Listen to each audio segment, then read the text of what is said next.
Hello and welcome into Domino's Gymnasium inside Springboro, Ohio, or in Springboro High School for tonight's MVCC Junior Varsity Game of the Week. It'll be the Miamisburg Vikings all in white, or no, all in blue, taking on the Springboro Panthers all in white.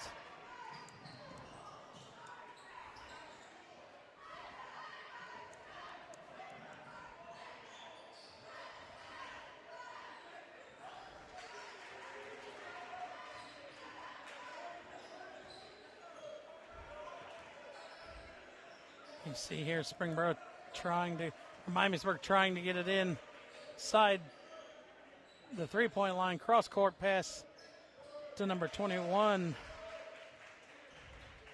Drew Davis. Now you have it, see it back up top to number 4, Andrew Boyer. That is going to be a foul underneath. Foul on number 21, Drew Davis.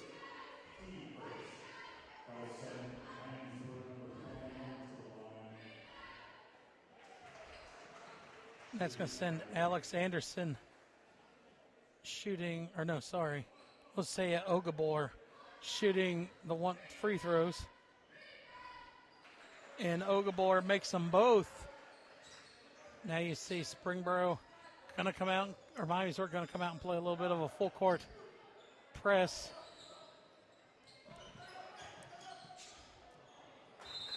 Ball thrown out of bounds. And a timeout called by Springboro.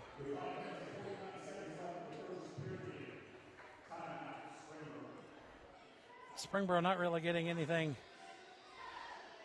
going so far offensively, not been able to really get the ball up court. 2 turnovers so far for the Panthers in just over a minute and a half played. Miamisburg leading 2-0. 5:49 left here in the first quarter of our junior varsity game of the week. See Nolan Robinson giving some direction from the Vikings as they are coming up court with the ball. See Ogabor. Ogabor falls. Springboro, I think they're going to call a jump ball, and they do in favor of the Panthers. That'll be the Vikings' first turnover.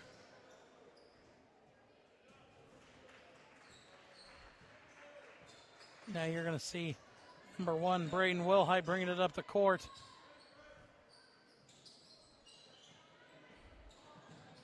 Almost thrown away there, but Rambo corrals it. Wilhite's going to launch a 3, hits off the back of the iron. Ogabor looking to go all the way, high up off the glass. Can't get it to fall in. Now Panthers pushing it up court quickly. Wilhite looked like he got more of the side. A 3 there. No good by Rambo.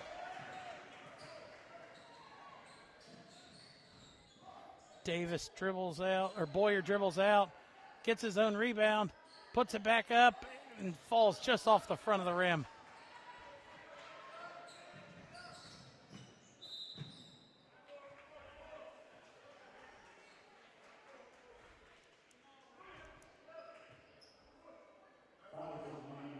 Foul is on number 11, Evan Pettit. Pettit, sorry. Long inbound pass to Rambo.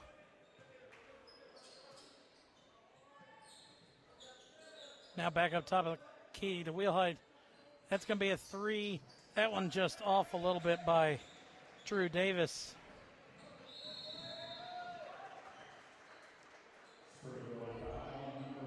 And that one's going to be on Wilhite. His first, team second. Just a little bit too much contact between the both of them going up court. Now you see Boyer bringing it up, gives it to Agabor. Baseline drive, pull-up shot, no good there. But the rebound and the putback for number 10.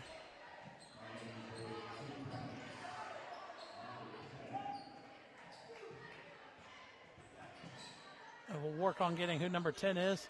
Springboro, an offensive rebound by Brigger. Gives it back up top of the key to Wilhite. Drive in, high up off the glass. Jack Greger finally gets the Panthers on the board.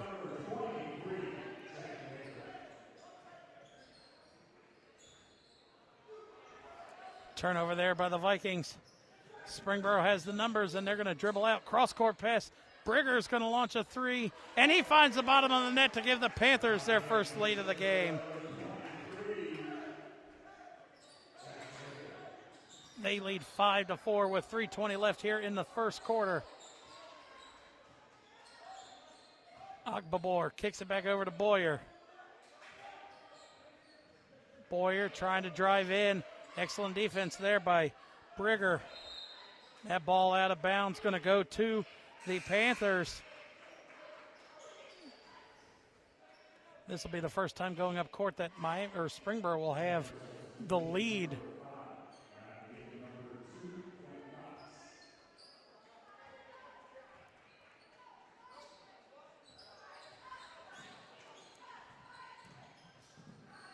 Kick over corner three, Brigger, another one. Oh no, sorry, that was Cam Cox. Springboro made their last 2 threes from behind the arc, and now they're playing a full court press. Baseline drive, gets the defender in the air.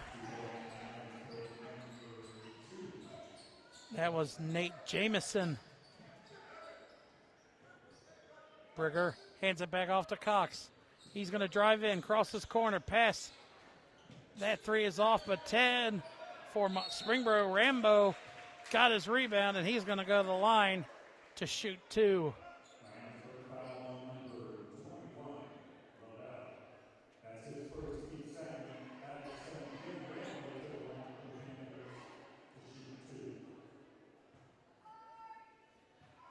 Foul was on number 21, Ty Lavelle.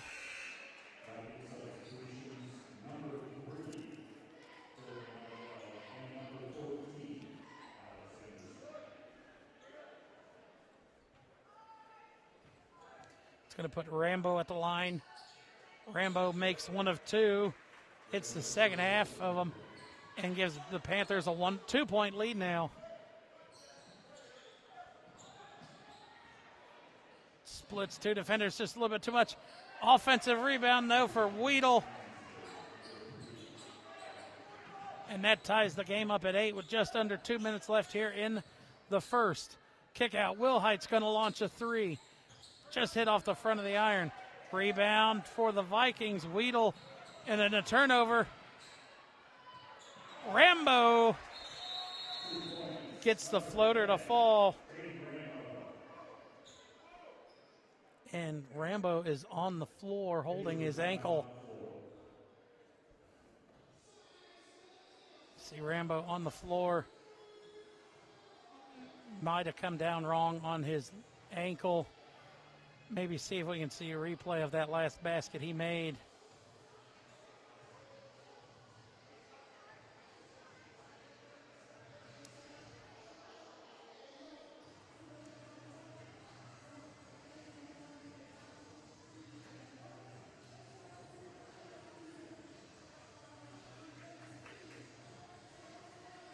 Rambo's still lying on the floor or on the court.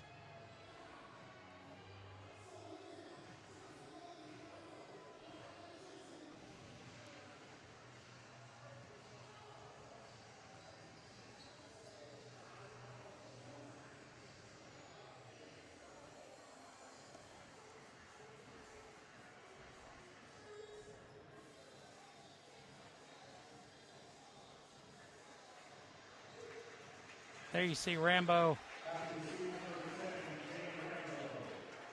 finally up on his feet and walking off with some help, but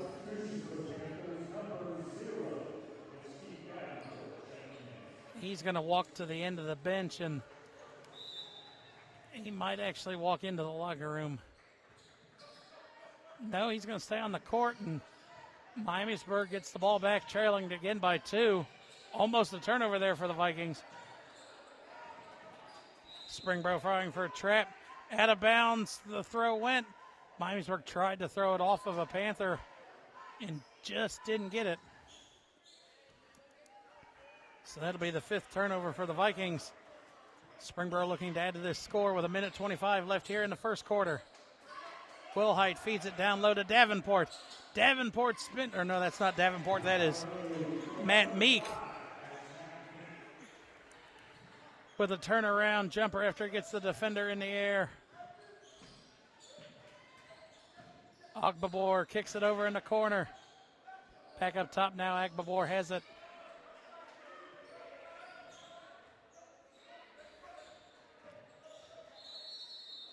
And a travel violation called against the Vikings, and that'll be another turnover. Springboro leading by 4 with 53.5 seconds left. Wilhite kicks it over to Rambo. Or no, sorry, that's not Rambo. That is Gregor. Gregor kicks it out to the corner to now back up top. Davenport's going to launch a 3. He can't get it to fall out of bounds. Going to stay, or going to actually go to the Vikings. Sorry.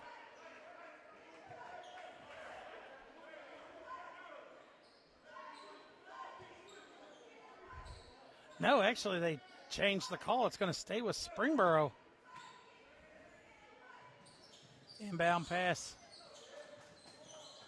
goes to Meek. Meek gives it to Gregor with 18 seconds left. Wilhite pushed out to about half court. Wilhite drive in, hook up off the glass. Nobody's fouled with 9.5 seconds left.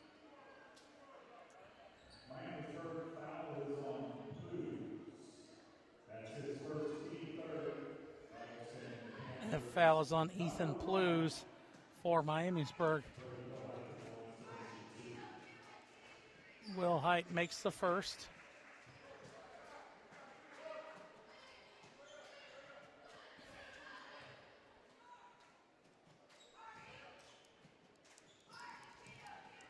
Wilhite goes 2 for 2 from the line.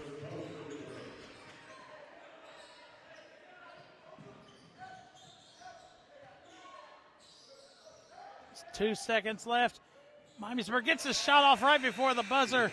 Number 3, Nate Jamison. And Miamisburg comes back after turning it over 6 times since they were up 5-0 and trails now 15-10 at the end of the first quarter.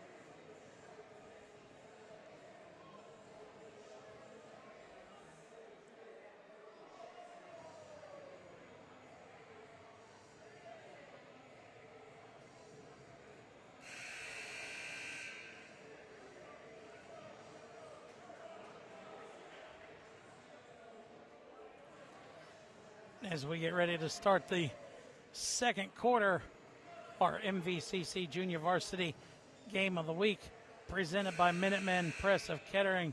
Springboro with a 5-point lead, 15-10 over the Miamisburg Vikings.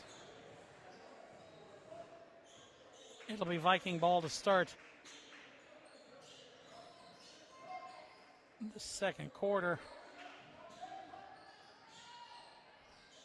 Shot is up and no good. Offensive rebound. And they're going to call a jump ball. It's going to stay with Miamisburg.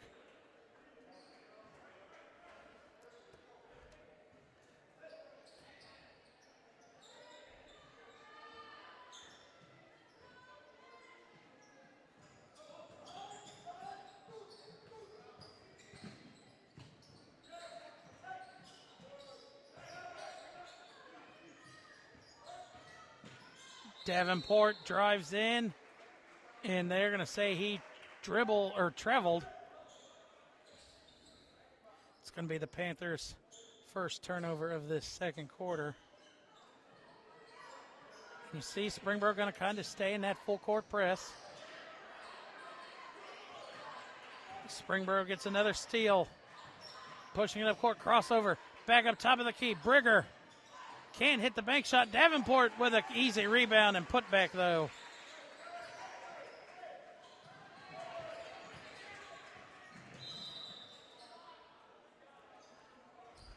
Now a foul.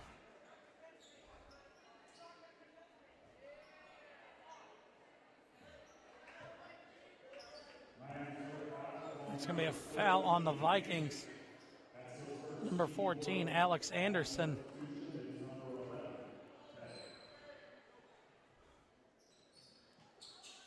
Inbound.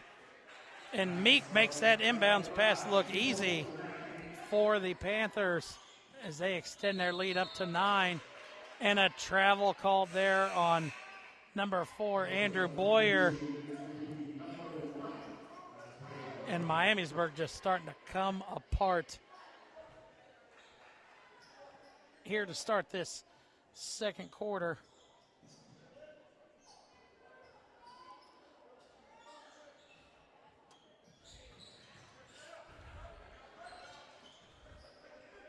You see now Will Height has it.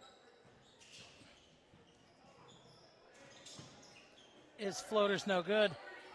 And Miamisburg grabs that rebound with 2 hands to make sure they don't turn it over. You see Anderson. That ball just ripped away by Meek. Gives it off to Drew Davis. Davenport corner 3, just a little bit off. Left of center.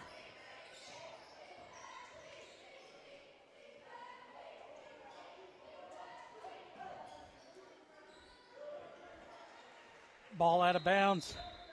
Going to stay with Miamisburg. Springboro still a 9-point lead. 5 minutes left here in the first half. Ball inbound, barely kept alive from the Vikings. Turnaround shot is up and good for Ethan Pettit. And that is Miamisburg's first bucket of this quarter. That 3 is no good by Drew Davis.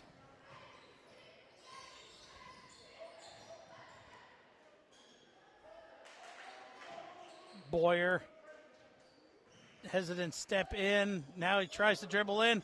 Lost the handle on it, and another turnover here for Miamisburg. That's their 5th of this quarter alone. Up court pass. Davenport launches a wide open 3. And Miamisburg is lucky that they are 0 for 4 from behind the arc, or they will find themselves in a big hole than just the 7 points now at 4:10 left here in the second. Davenport tried to poke it away. Gets it down low. Pettit through contact. Can't get it to fall. Will Height. Wide open 3 for number 3, Carson Brigger. And Miamisburg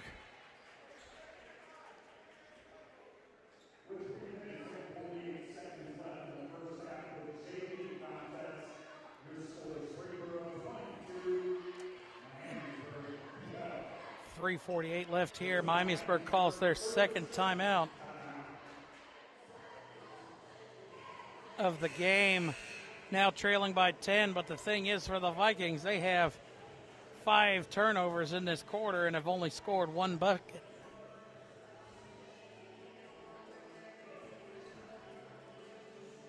And coming back out of that was a 30-second timeout by the Panthers.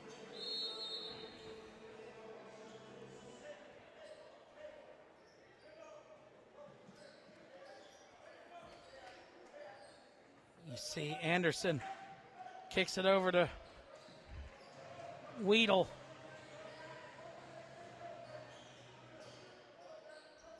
Weedle gives it back down low.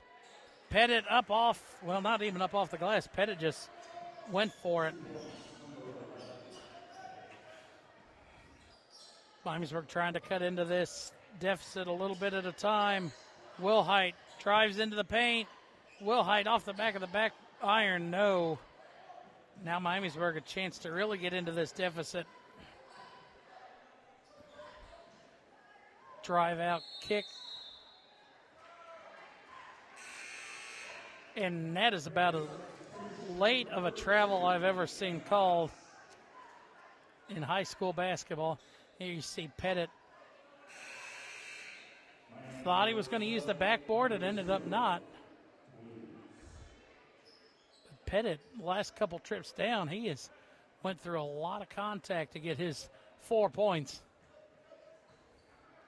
We're going to see come up the court with Wilhite. Wilhite feeds it down low to Meek. Meek kicks it back out top of the key. What a backdoor cut here for Brigger. And that is,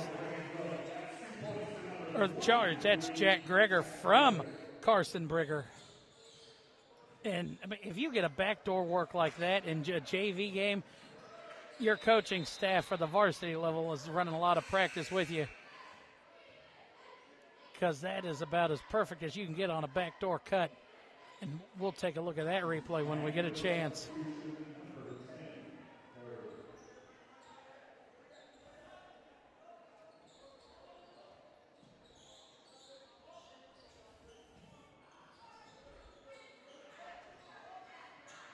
Pettit kicks it over. Top of the key. Boyer going to launch a three. His is no good. Out of bounds. It's going to stay with Miamisburg.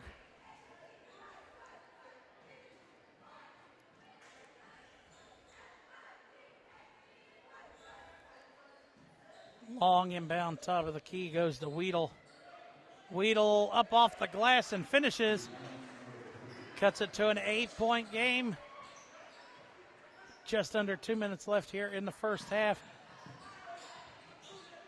Pull up from the free throw line. That shot is no good from Cam Cox.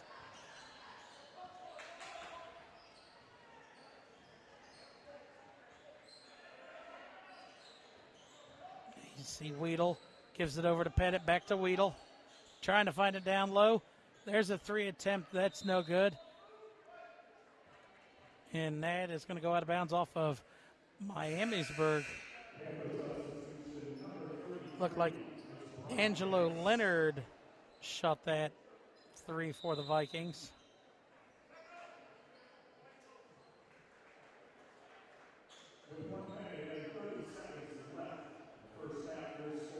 And then you see it. Take a look at that replay of that nice backdoor cut and feed. It works perfectly. You get them all to spread out. And you saw Greger, as soon as his man went to step up, he cuts in behind the rest of the Vikings defense. And it's an easy layup from the free throw line. 30-second timeout here called by the Panthers with a minute and a half left. And with an 8-point lead and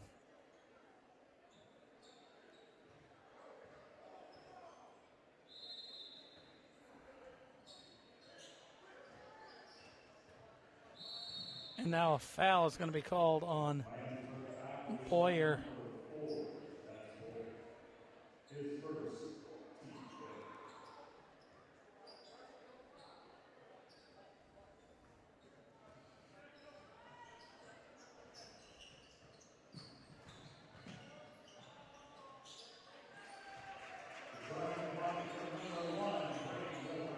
Wilhite with another basket there for the Panthers.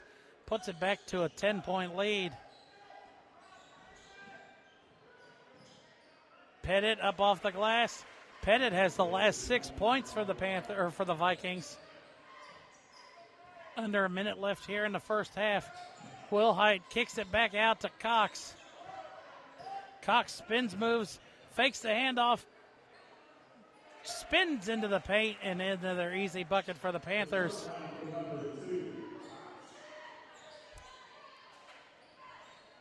Cox has 4 points in the game for the Panthers. Wilhite now trying to push it back up court. 30 seconds left. And that layup no good by Brigger. See if Miamisburg will hold for the last shot with 20 seconds left. And there you see Leonard dribbles out, passes it back up top of the key. Cox steals that one with 10 seconds left. Cox floater is up and high up off the glass and good. Boyer will have about 3 seconds left. Boyer gets the shot off, but it will not fall. And that will be the end of the first half. Springboro 30.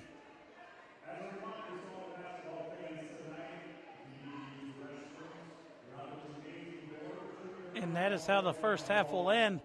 Springboro leading 30-18 over Miamisburg.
We get ready to start our second half of the junior varsity game of the week.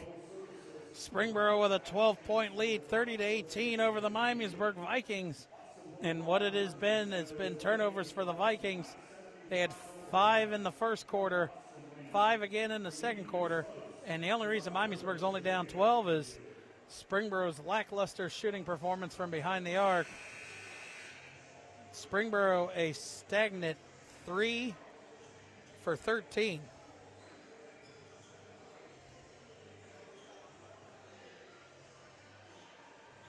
It'll be Miamisburg ball to start the second half. And Hoyer is going to start this one off for the Vikings.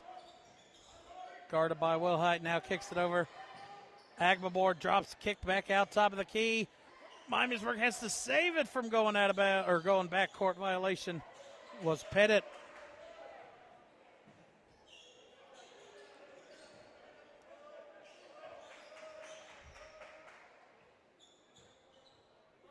And as you take a look at the Miamisburg bench, Miamisburg only working with 2 other players on the bench.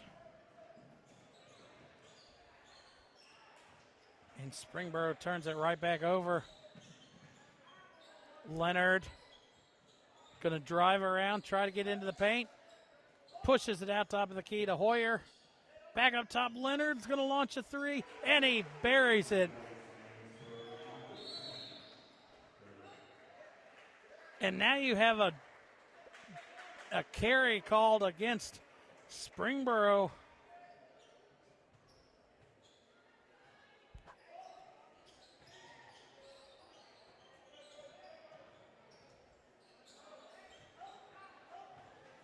Agbabor drives in. Shot's no good. Out of bounds. Going to go to the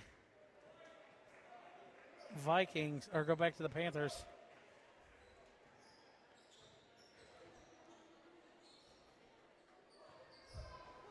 Now you see Miamisburg starting to play a little bit of a full court press.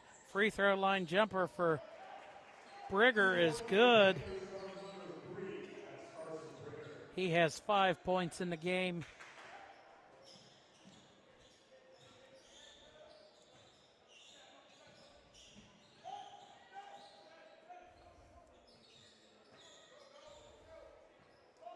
Agbabor drives, kicks back up top of the key. Agbabor going to launch the 3 off the back of the iron. Loose ball. Finally corralled by Springboro.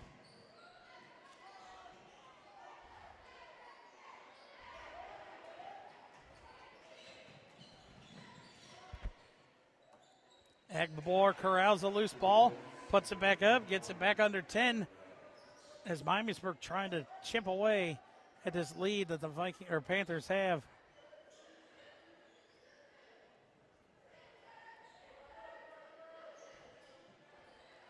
Top of the key, Cam Cox steps in, can't get it to fall, it just skips off the net.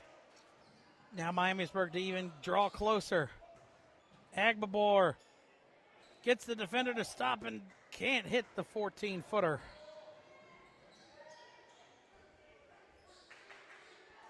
Top of the key, Wilhite, guarded by Boyer.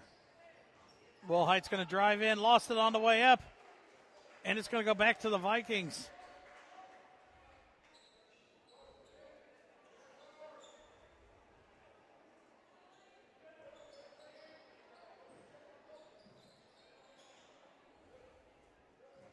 Agbabor drives down low, gives it to Pettit.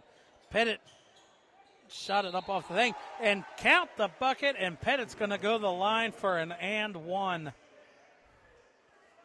You see, nice composure here by Pettit. Goes up and it hits right up off the underneath of the rim. Turn around and Cox smacked him right in the face. And it's going to be a timeout called by the Panthers, as their lead was once 12, cut down to 7 and potentially 6 after the free throw coming from Miamisburg after this timeout. Let's see the Miamisburg cheerleader do backflips 3/4 of the way up the court.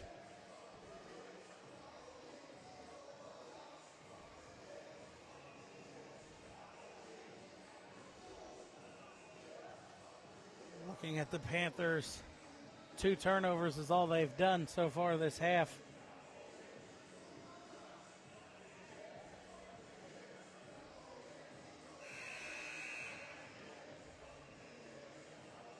Will be free throws coming for Evan Pettit.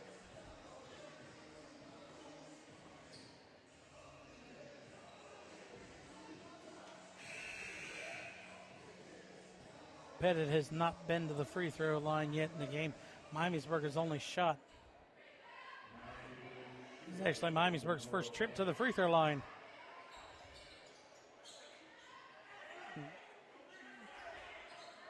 Leonard trying to get every inch of his body up on Cam Cox as he tried to get that loose ball.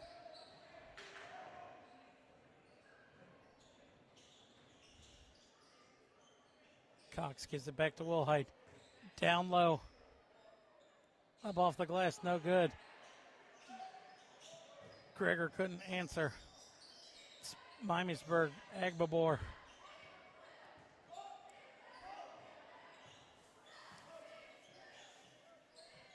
Up top of the key to Leonard. Leonard's going to fake the handoff and drive in for a bucket off the glass. And you see the Miamisburg bench, they're only working with 3 bench players.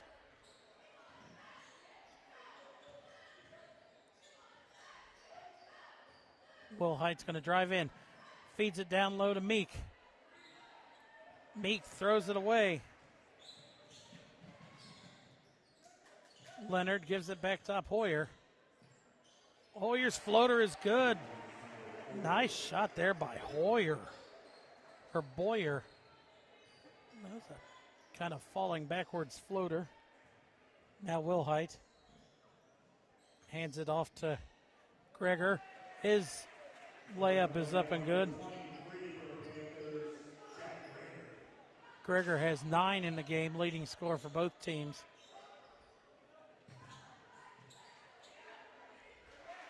And number 0, Ethan Plews, has his second bucket of the game. Cuts it to a 3-point lead. Wilhite's turnaround shot, no good. Miamisburg could tie the game on this possession.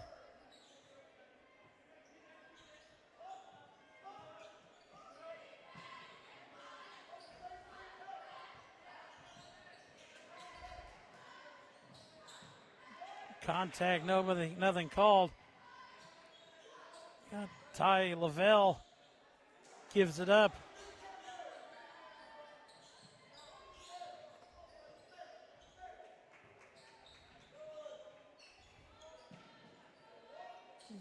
Pettit gives it down.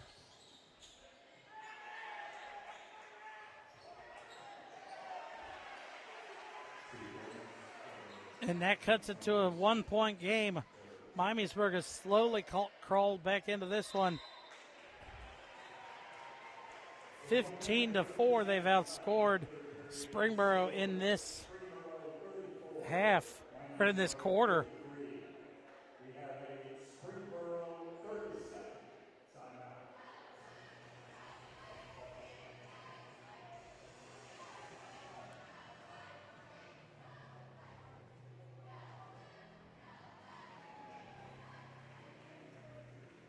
See here, look at Plews.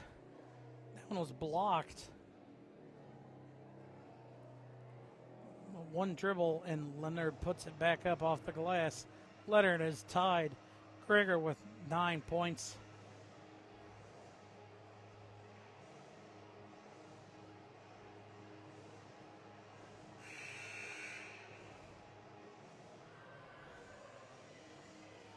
.113 left here in the third quarter.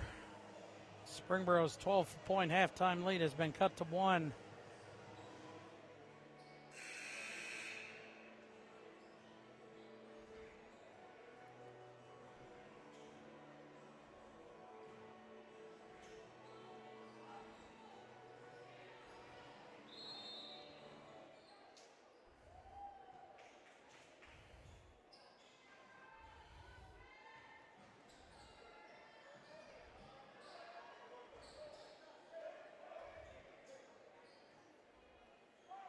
There's a 3, and that one is up and good for Matt Meek.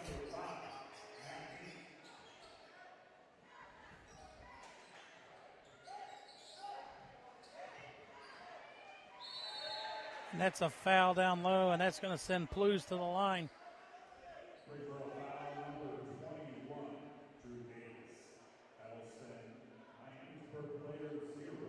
Foul is on Drew Davis, his second. Plews at the line, misses the front.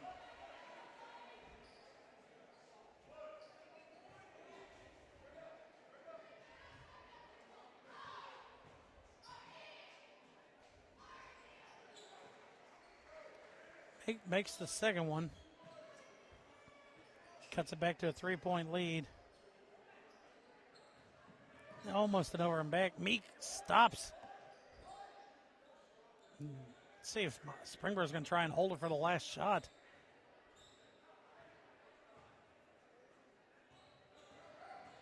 Drive in. Up off the glass is good for Carson Brigger. Brigger has 7 in the game. 13 seconds left. Agbabor, step back 3, no good. And you can count the bucket, as that was going to be send Leonard to the line. That foul is on Gregor.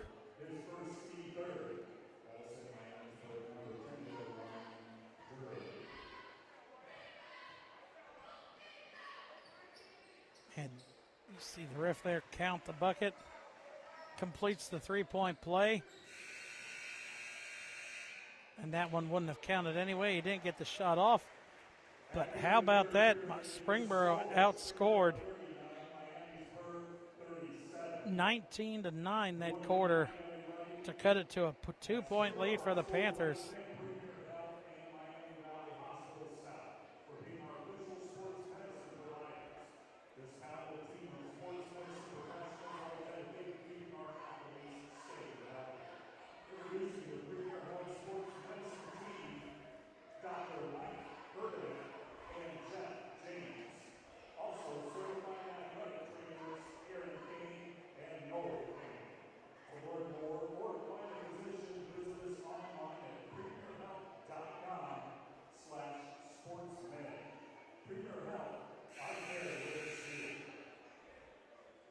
So we got 7 minutes left. Tie 2-point lead for the Panthers.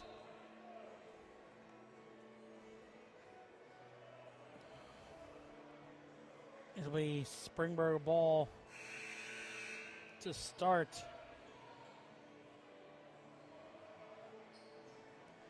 The fourth quarter. 2-point lead.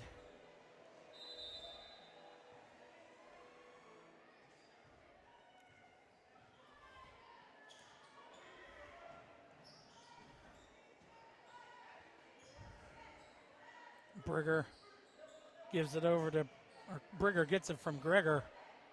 Davenport's three. Davenport unlucky so far.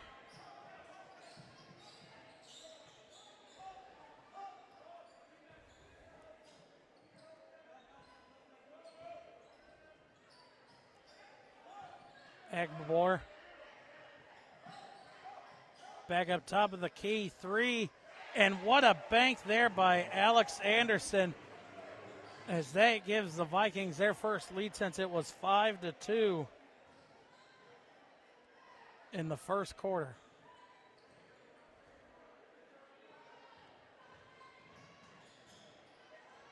Gregor lost the handle, gets it back from Davis. No look pass to Davenport. Davenport turns around, gets the floater. Now both teams trading buckets.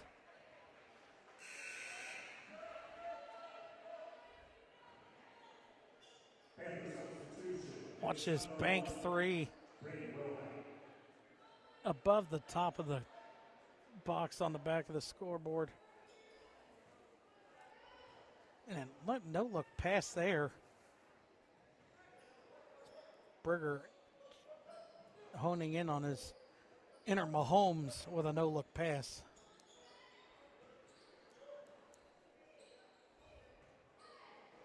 Will Height. Brigger drives in. Brigger fouled, and he's going to go to the line to complete the and one.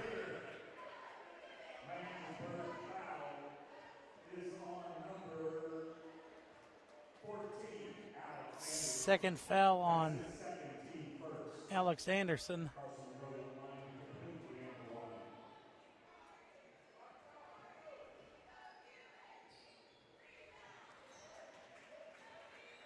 Brigger hits the three-point play, puts the Panthers back up 4.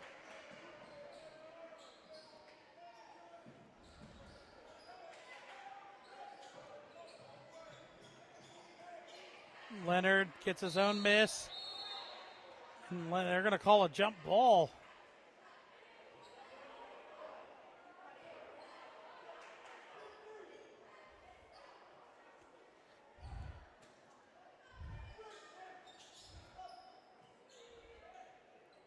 Long inbound pass to Agbabor, and it's saved by Wilhite. Saved it.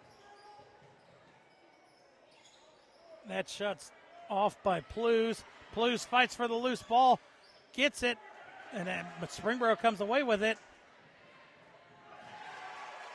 And Gregor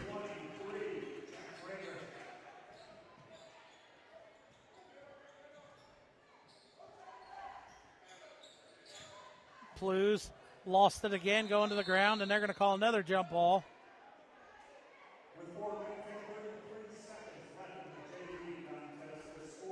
4.5 minutes left here.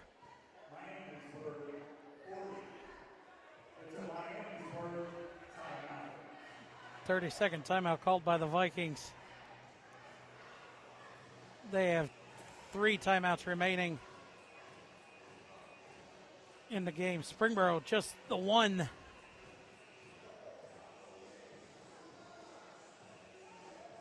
As Springboro's coach Devin Hartman used 3 timeouts in that run by the Vikings in the third quarter to get it to a 2-point lead for the Panthers, and then Miamisburg ended up taking a lead.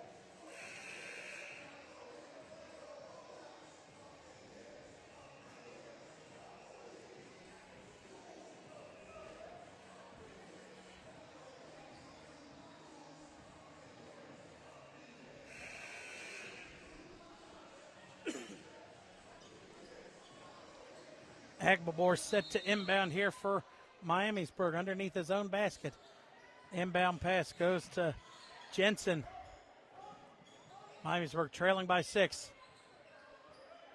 Leonard going to drive in. Leonard muscles through, kicks it back up to Agbabor.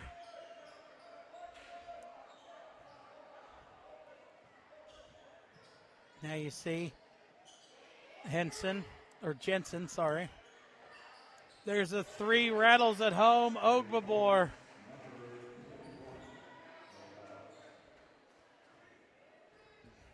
Cuts the lead in half as we're just under 4 minutes left. Kicks up top of the key, 3. Brigger answers back with one of his own.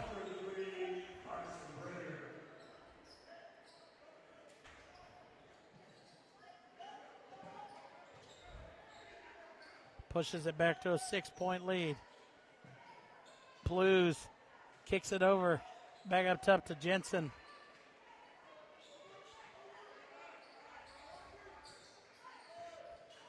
Gives it off to Agbabor. Corner 3 from Leonard. That one's no good. No look pass into the corner. That 3 was halfway down by Davis. Under 3 minutes left now. Miamisburg's got to start taking high efficient shots, even if it's a 2. Jemison kicks it back up top. Blues going to drive in. Blues turnaround shot, left it short.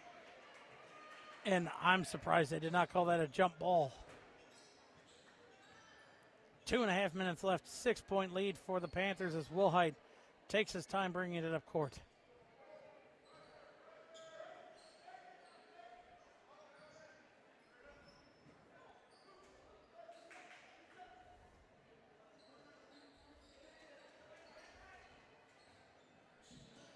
Dump off, and what a block from behind by Evan Pettit.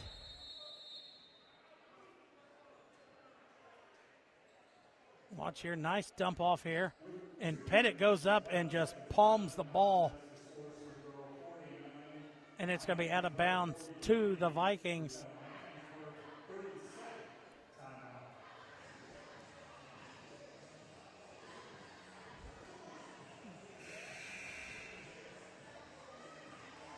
Another Viking cheerleader going 3/4 of the court.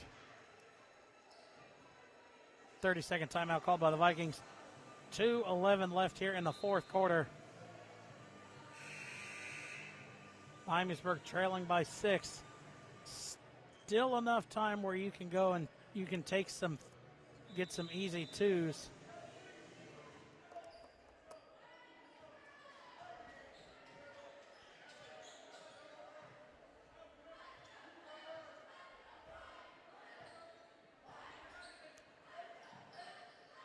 Blues kicks it over.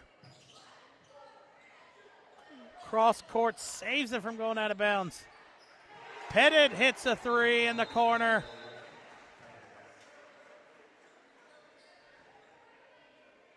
Pettit now has 11. Cuts the lead in half. At 1:40 left here in the game.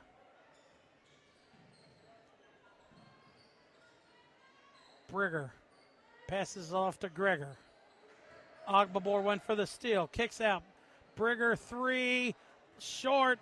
Brigger gets his own rebound. And they're going to call a foul. That is only Miamisburg's 2nd foul. Oh, no foul. Just look at that save by Jemison. I mean, we'll take another look because we got a full timeout. But look, when we come back in to look at this replay again, look at the extension in the stretch. Jamison there. all momentum taking him out of bounds. And then Pettit just turns around and hits this three nonchalantly to cut the lead in half. And there was no foul called. There was a timeout called by Springboro. That was their last timeout. A minute 22 left, and Springboro inbounding in the corner.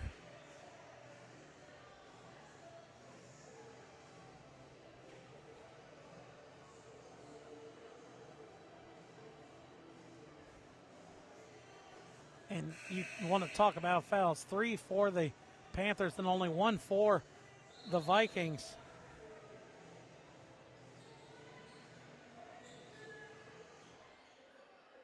So Miamisburg has a lot of time, or quite a few fouls to give up if Springboro wants to start and try and dribble some clock out.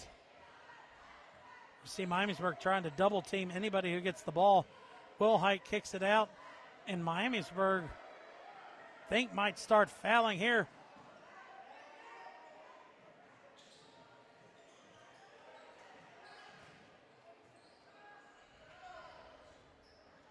Springboro, and they finally give the foul. That is his second. Blues. If I'm Miamisburg and you let him dribble off 30 seconds, if you were going to do that, you should have went a whole lot sooner.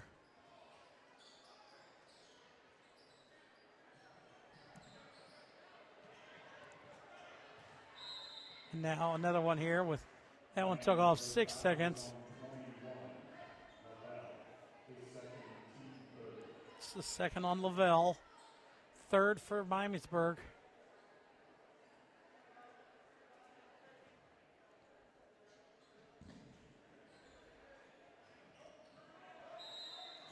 And Miamisburg almost got the steal, but Lavelle will be tagged with his third, team's fourth.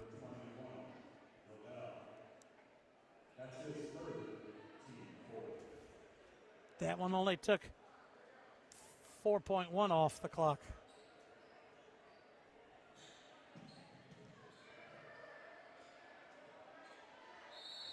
And there, another,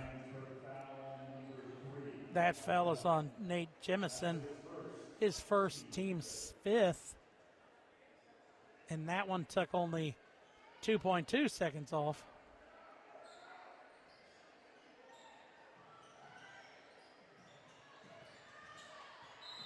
And almost an over and back, but they're going to call the foul on number 10. Leonard, that's his first.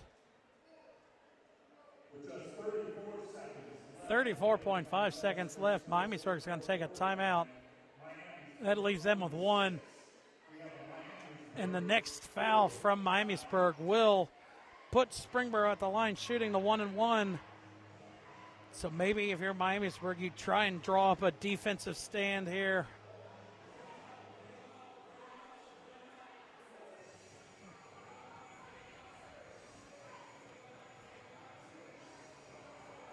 But you look in, Coach Hartman, maybe trying to draw up a pass, inbound play or something.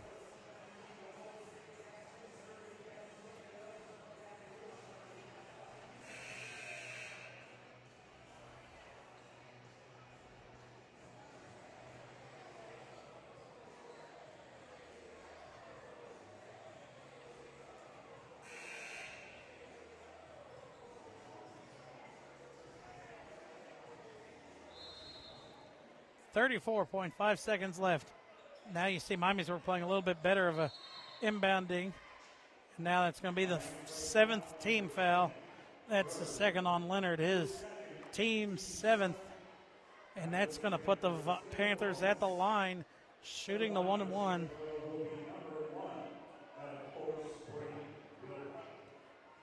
Wilhite at the line for the Panthers, 1-and-1.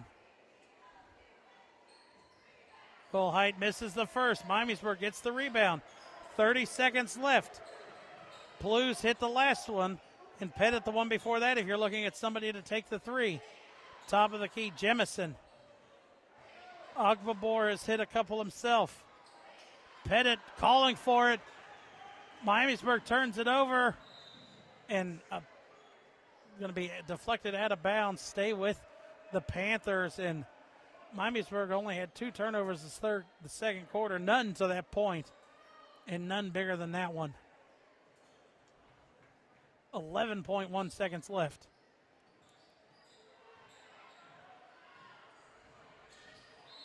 And Miamisburg, Blues is going to foul him with 6.6. That's his third teammate to the line for the Panthers, 21.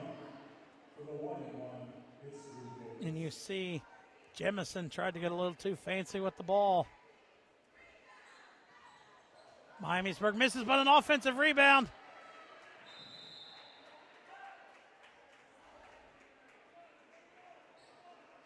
Miamisburg foul number 21. That'll be Lavelle's 4th. Still a 1-and-1. One here would ultimately do it. Springboro misses, out of bounds. It's going to be Miamisburg's ball. 0.3 of a second left. And this one is going to be a hard one for Miamisburg. It's going to be a catch, tip, heave. Miamisburg got a look at a 3 from Breger, but couldn't get anywhere near it. And what a way to start off the night. Miamisburg tries to come back, gets close, but Springboro holds on and wins 49-46 in the junior varsity game of the week. We'll be back for the varsity action after a short break.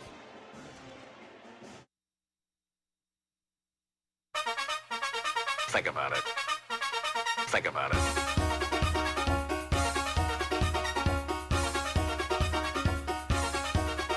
Think about it.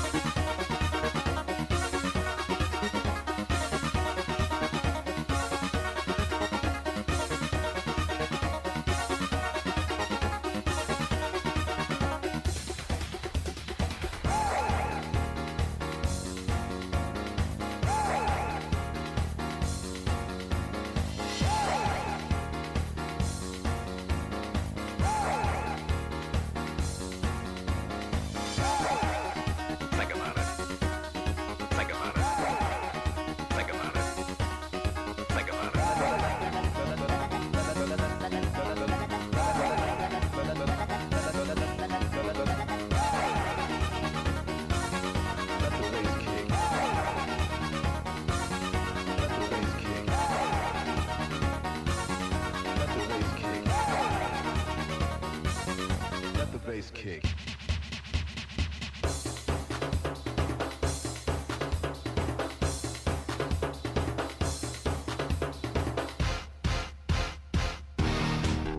Think about it. Think about it. Think about it. Think about it.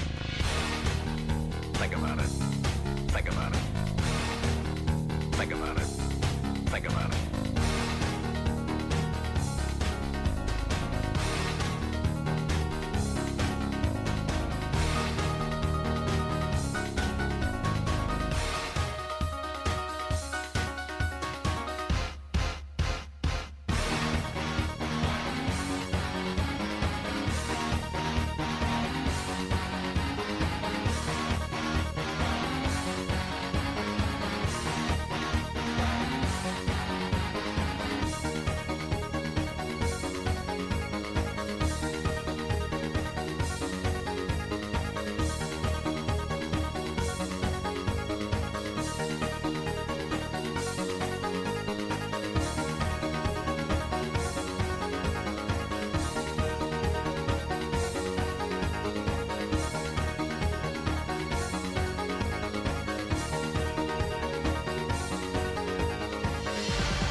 Think about it. Think about it.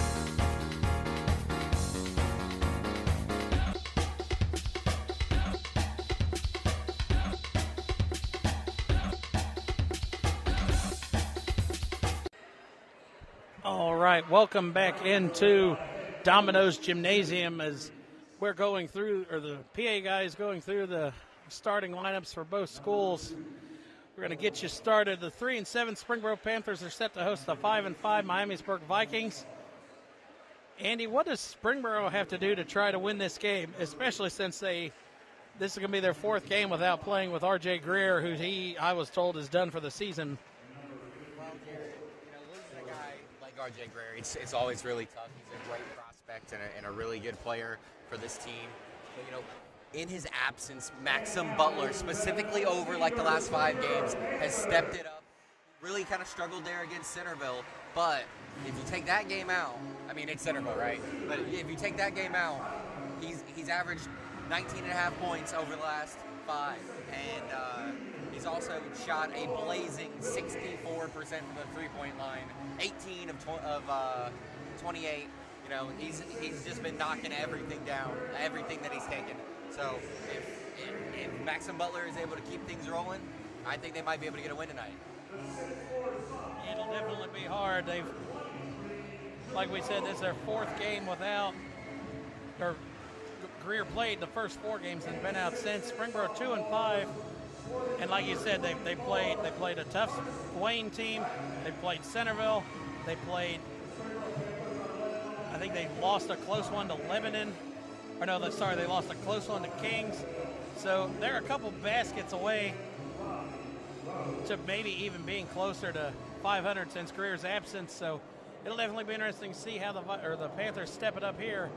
But I think it's going to have to come from, like you said, a combination of Maxim Butler and then probably Jerome White for the Panthers. Yeah, and then you can't forget about Will Yates, very good point guard. Able to make things happen in transition, a good passer. Also good on the defensive end. Averages almost 2 steals a game. And there is your opening tip-off. It's going to be controlled by Springboro.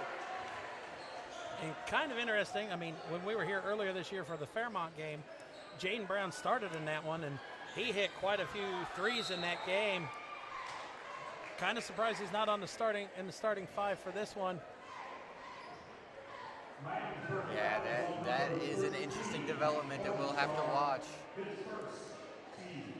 First one, foul on Gavin Morningstar for the Vikings. See, it's relatively packed house here for the Panthers. And there's a 3 from Maxim Butler. And he's just picked up right where he left off in his last couple games. I said he struggled against Centerville, but he was still 2 of 4 from 3 in that game. So, I mean, he just didn't get many opportunities. And you don't get much against Centerville. That is for sure. So Greavy had knocked that ball out of bounds, so it's going to stay with the Vikings.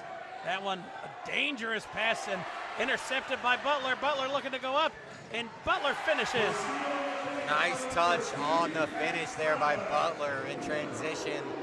The defender trailing, trying to block, but uses the glass. Easy finish. This is going to be one of the harder angles. You see it's game day here for the students of Springboro.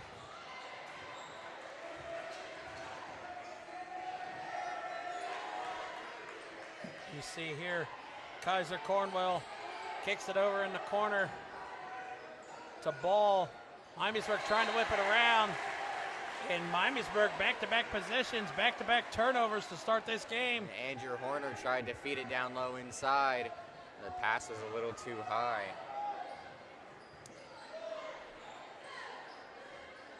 Butler kicks it over to Greavy. White goes in, a little bit too hard. White slow to get up there, he finally does.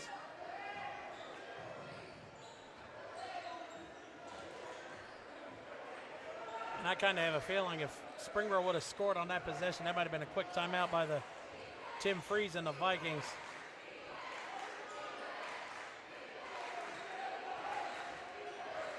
Miamisburg's going to reset Cornwell, guarded by Yates. Cornwell double team, gives it off to. That three is no good. Hit the top of the backboard. That one should have been blown dead. Andrew Horner. He Butler. doesn't shoot too many of them. That was just his 6th attempt on the season. Offensive rebound. Gutman can't, or no, that was Gutman. Miamisburg comes away with the loose ball.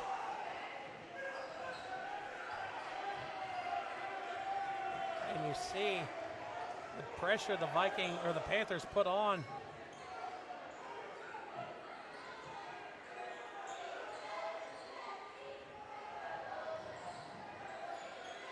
Just inside the arc there. Shot no good by Morningstar. Yates pushing it up court. Passes off to Greavy. Greavy from 3. Offensive rebound, Butler, and he's going to be fouled. You know, Greavy wasn't able to knock that down, but that was a great play right there in transition by Will Yates. He finds his teammate, hits him. You know, he's in rhythm, steps and then into look it. At Butler just sitting out here on the corner and just comes in and crashes the boards. And that's what coaches preach all the time. You know, you got to play with energy. You said it a minute ago on the other end. The intensity that Borough is playing with right now. They're just a step ahead of the Vikings. Miamisburg still unable to find a basket here early, and I think he stepped out of bounds. No, a timeout called by the Vikings. So Coach Free's not liking what he's seeing in the early going.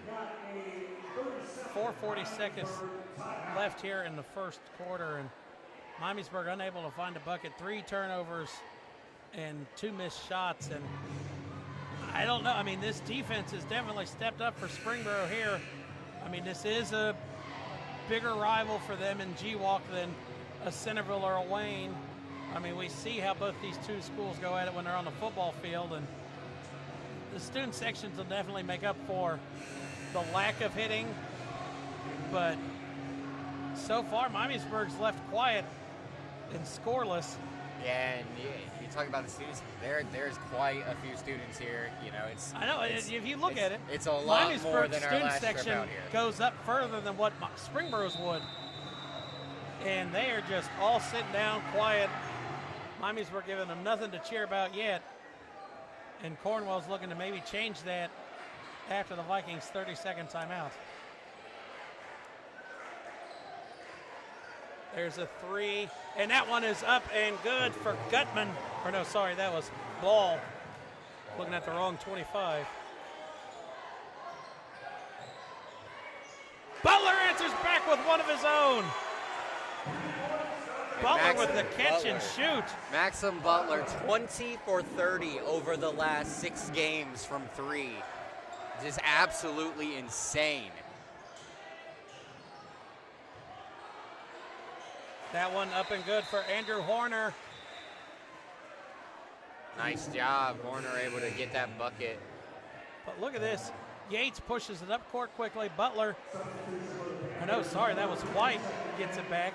And Cornwell leaves them open for just a second. And, I mean, we saw what Ray Allen did when he had just a little bit of separation. And you cannot give a guy like Maxim Butler any sort of room. And not like you said, he's only missed 10 out of his last 33 attempts. And don't give him anything. White, count the bucket, and he's going to go to the line.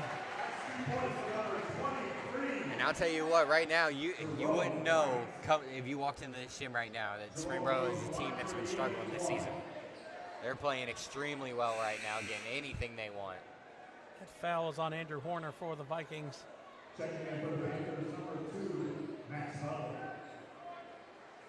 Butler checks back into the game, and you know, Jerome White, he's another one of those guys where it's like if they're gonna turn their season around, he needs to take a step. He played pretty well, freshman year. In that last freshman year, and then in our last game that we were here a few weeks ago, he played pretty well there in the second half.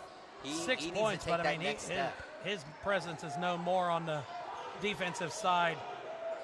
Miamisburg double teamed here. Morningstar hits the back of the iron. And look at Yates come through and just take that rebound. Long arms out of Horner. Just literally reached over top. 3. That one can't fall for the Vikings, or for the Panthers.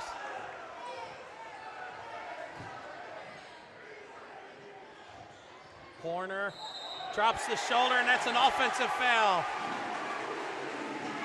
And good job there.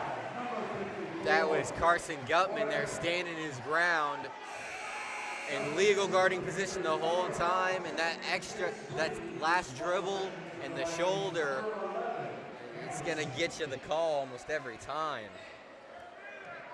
Gotta have a little bit more finesse if you're the big man. Fourth turnover for the Vikings.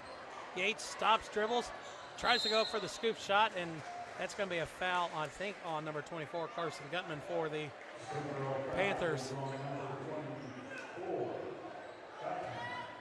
Well, Jan Yates, his shot is not always the most consistent thing, but he always plays with a lot of effort, a lot of hustle. Said earlier, he's a really good defender. And you see, he's pushing the guy he's defending all the way out to the half-court line. Almost got Cornwell to step on the line.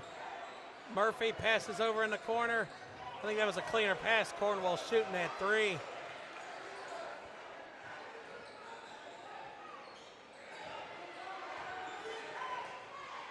Cornwell kicks it over the ball, now down low. Anderson lost it. Loose ball. And now a jump ball. Springboro barely had a hand on that one to get a jump ball called. Let's take a look at this.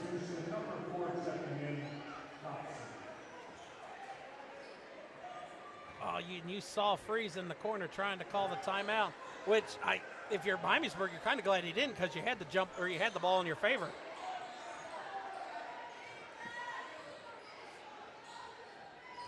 Anderson lost it on the way up, gets it back though. Somehow gets it off. I think that was Murphy. Quick shot there by Murphy, but unable to capitalize. Now in transition, coming back the other way. Butler hands off. I believe that's Brown. And then turns it over. Loses his footing. That was only the Panthers' second turnover.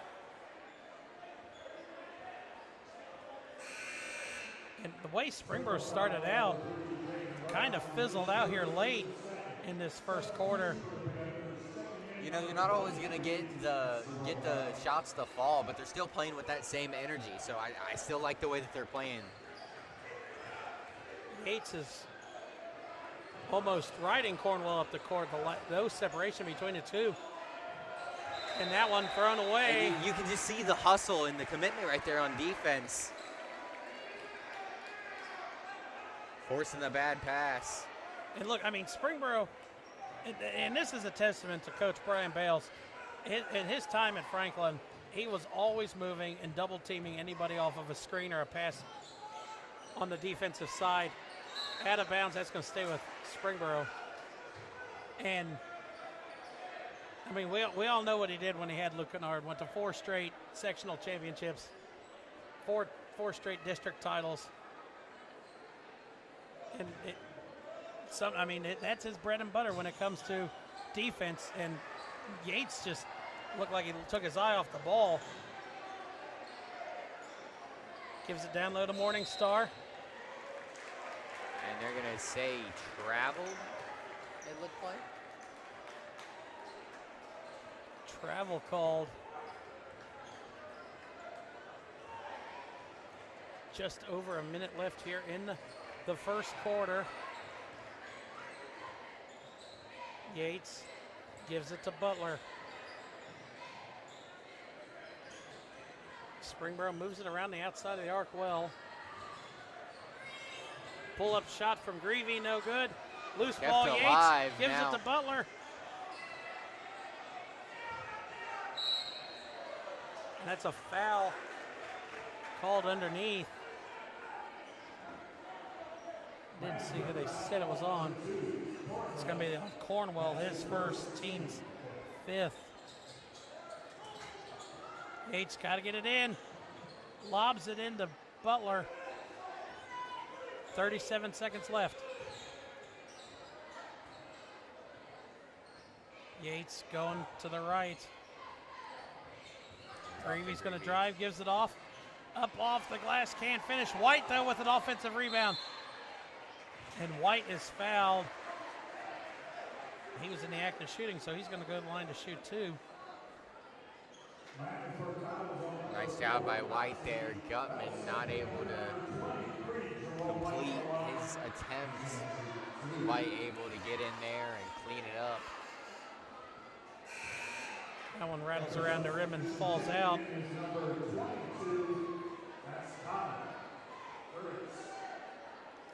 Connor Ferricks checks into the game for the Panthers. White makes the second one. That gives them 4 in the game. 20 seconds left, and you would ultimately think Miamisburg's holding for the last shot if they can get up court. Miamisburg or Springboro again. That leaves Morningstar open in the corner for a three. Nice shot there by Morningstar. Butler gets it off. Can't get it to fall. And I don't know. If I'm Morningstar, I think I almost give that one to someone else. Let you shoot it. I'm not messing up my shooting percentage. This is a nice three here.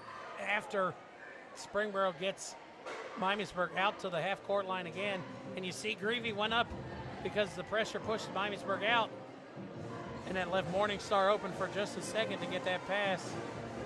And 12-8 lead at the end of the first quarter. I guess if you're Miamisburg, you can consider that a win the way your first quarter started. 4 straight turnovers, and you were down, I think it was 6 or 7 before they got their first basket, and ended the game or ended the quarter on an 8-4 run. Yeah, and I'd say if you're the Panthers, you can't really complain too much either. I mean, you would hope that after all that great defense that you played, that you'd be up a little more. You know, you're just gonna have to stick to it and just hope that you're able to get a couple more shots to fall here going forward. Because I mean, they've definitely played with more energy so far here in this game. You're ready to start the second quarter. 4-point lead for the Panthers, and looks like it'll be Miami or Springboro's ball to start.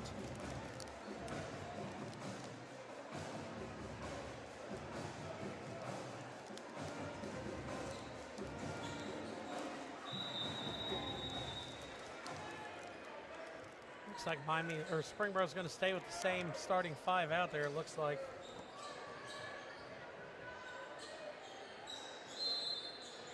And a foul against the Panthers called.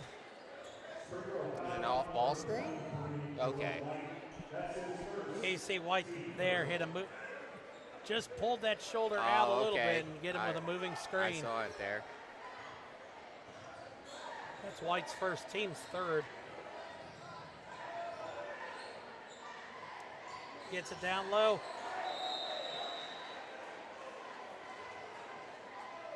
If the refs are going to talk about it. I think, let's take a look at this, but I think this is a kick ball against Springboro, and it's going to stay with Miamisburg. The refs don't agree with that, but let's see. Tried to dump it off here.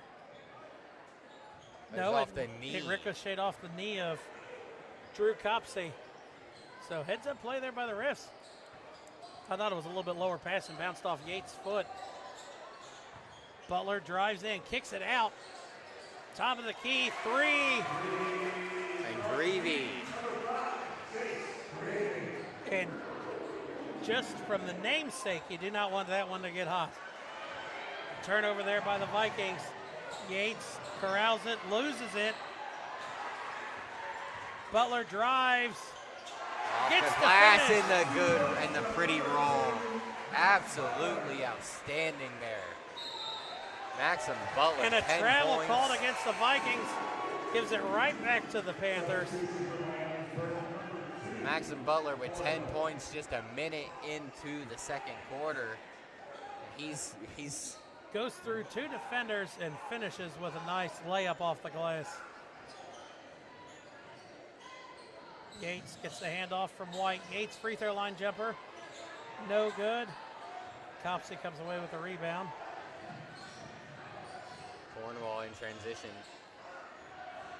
Back 3 to the attempt ball. there, short. Copsey keeps it alive with an offensive board. He's going to give it back to Ball. Now Cornwall is going to use this Screen. And a travel called.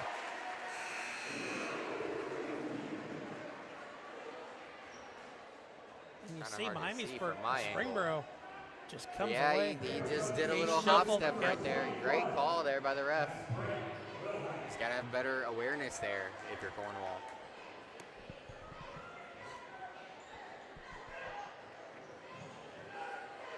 Greavy gets the inbounds pass.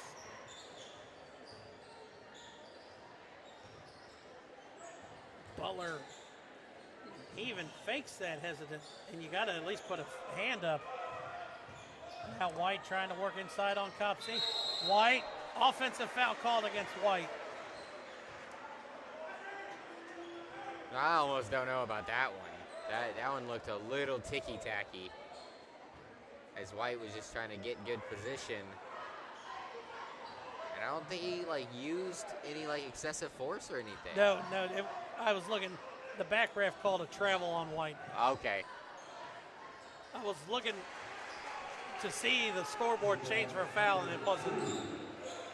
Nice shot there by Cornwell, his first bucket of the game. Mid-range jumper, able to get that one to fall. Butler drives in. Butler tried to pass it behind his back. There's a nice pass, but not quite able to thread the needle. Cornwell can't finish that circus shot. Now Greavy, he looked like he was getting ready to launch that one down court. Will Height passes out to White. Will Height. That pass got tipped. 3 from Morningstar. Just a little bit too strong off the back iron. Maxim Butler goes cross court to Greavy in transition. Greavy thought about the pass, hits the bank. Nice layup high off the glass. Greavy has 5 in the game now. And just what?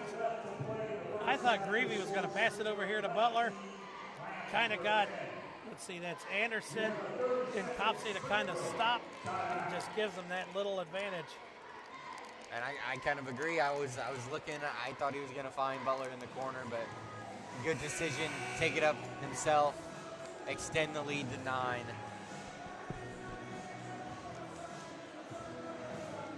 Coach Bale's team looks really, really not good right now. 9-point lead, just a little bit over 3 minutes, or under 3 minutes gone here in the second quarter, and Miamisburg's turnover is starting to pile up again. 4 right now for the Vikings.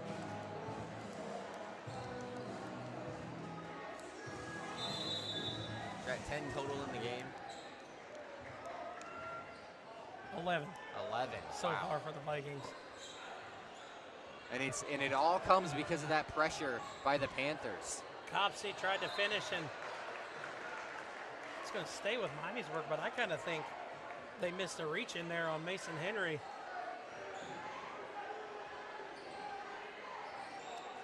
Someone's got to get open. Barely gets it into Morningstar. Morningstar almost drug that foot. And then here we go again, that patented double team. Copsey. And he's going to get a wedgie. You know, I think that the refs might have missed one travel there on Cornwall. It looked like he switched his pivot foot, but the trap was so intense. You see back here. Yeah, they did. There was a travel. That foul was on number. They gave that foul on Butler, and Butler wasn't anywhere near that play. Substitution number 23, Dunaway.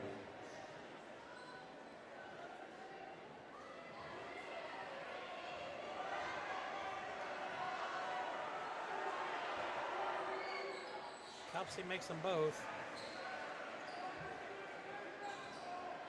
Cuts it back to a 7-point lead for the Panthers.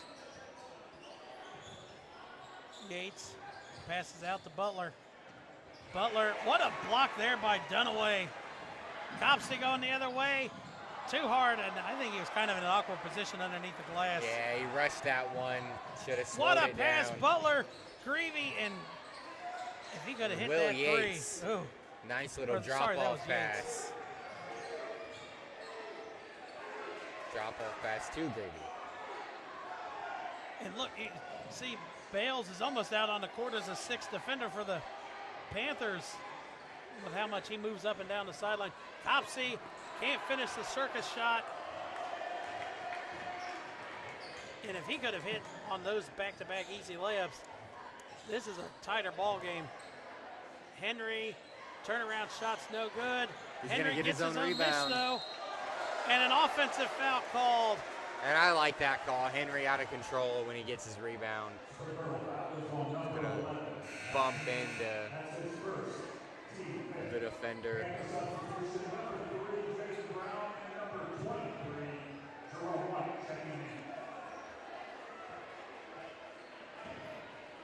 Brown and Will Height check into the game, or Jerome White check into the game for the Panthers. Morningstar is going to walk it across half court. Find Copesy. Gives it down low to Dunaway. Dunaway back up top. Three. Cornwell just off the front of the iron. Not quite Ooh, enough. And Will Jerome Height, or almost White. falls out of bounds. That's one of those a little bit too late to make the decision. Do you Should've let it just go? Do you grab it? Yates goes through from the screen from Carson Gutman. That nice little hesitation by Will Yates. The crossover, a little bit of a step back, and then the blow by on the way to the rim. Nice job by Cornwell left that one Split short. that. Out of bounds. Copsey lost it underneath. And the defensive intensity right now. And you see, look, Gutman, nice block out because Morningstar couldn't get around him. And I don't know what Copsey's doing here. No, guarding Maxim Butler. So you kind of got to stay out there. Kind of caught no man's land was Copsey. After the turnover, Miami's or Springboro looking to go up maybe double digits. And that one going to go back to Miamisburg. They're going to say it went off of Yates. Yeah, that was a nice job by Cornwell getting his hands in there, knocking it out of bounds off the foot of Yates. And now Yates trying to get the steal back, not quite able. That was a lucky bounce there. Dunaway turn, spin, up off the glass. Nice move for the big man. Powerful move by the big man. Spins through the lane.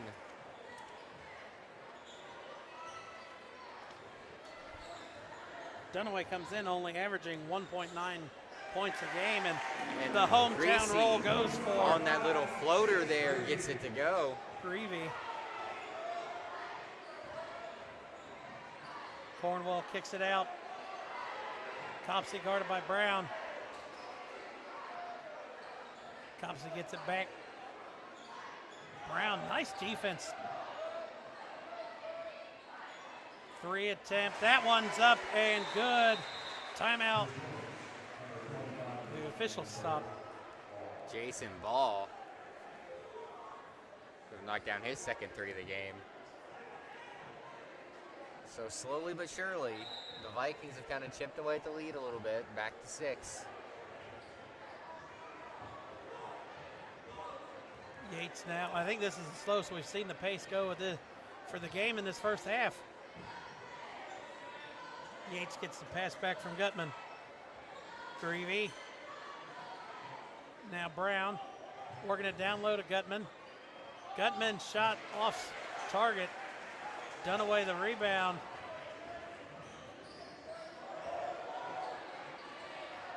Contact both ways. Nice no call by the ref. Copsey kicks it. Ball. Under a minute left here in the first half. And the fans are just letting And the them hear it. Miamisburg, or the Springboro student section coming to life. Morningstar goes up through the contact, and they're going to say he's in the act of shooting, going to go to the line for 2. And there is the Chick-fil-A cow. I just looked up and saw him in the corner. There you go. That thing can stay away from me. It is creepy. Is he helping out in the second half? He's wearing Are we going to get a fourth ref? a ref uniform? That foul was on Greavy. Do we get paid if we say the logo or the slogan? Eat more chicken. I mean, do we? No? Okay, yeah.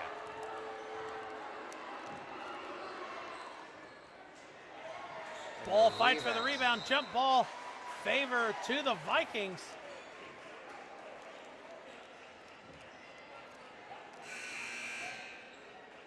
Hey, look, Nice job there by Jason ball fights Ball. through White and Henry. Yeah, Jerome White needs to do a little better job there, boxing out. Dunaway gets it into Morningstar. Back down to Dunaway. Dunaway, oh, just couldn't finish at the rim. Kind of went up, straight up with it instead of. Now Yates taking his time, bringing it up, hands it off to Butler. Butler, oh, thought he was going to take the three. Steps inside and He's can't off hit balance for the free when he throw took line that jumper. one. He's off Again, balance. he needs to stay outside the arc. 12 seconds left. Yates comes away with the steal. Yates lays it up off the glass. Great job there by William. And Miamisburg had nobody back there on defense. They got to have a shot to get it off. Cornwell at the buzzer, just short. And that is how the first half will end. Springboro closes it on a 6-0 run. Cornwell tried to cross up. And look, Cornwell's looking, he's not even paying attention. He's looking at Freeze for the call. And then like we said, after the steal, Yates accidentally knees 6 Cornwell seconds on the back left. of the head. And nobody from Miamisburg back there at all to try to get the inbounds and maybe get a closer shot. But Springboro up 7, 25-18 over the Vikings at the half. See if Springboro's defense intensity can keep it up for this second half. Not a lot of switching there. And we'll be back for the second half of our MVCC Game of the Week, presented by Minuteman Press of Kettering. Think about it. Think about it.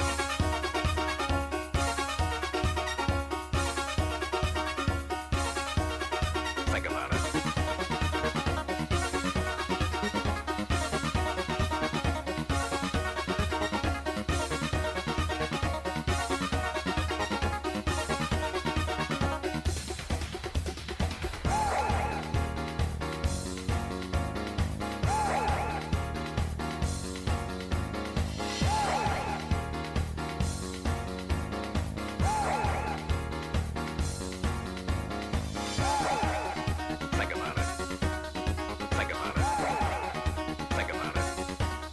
Think about it. Think about it.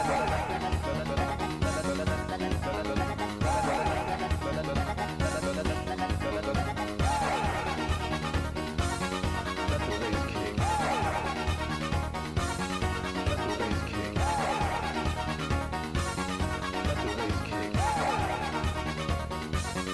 Let the bass kick.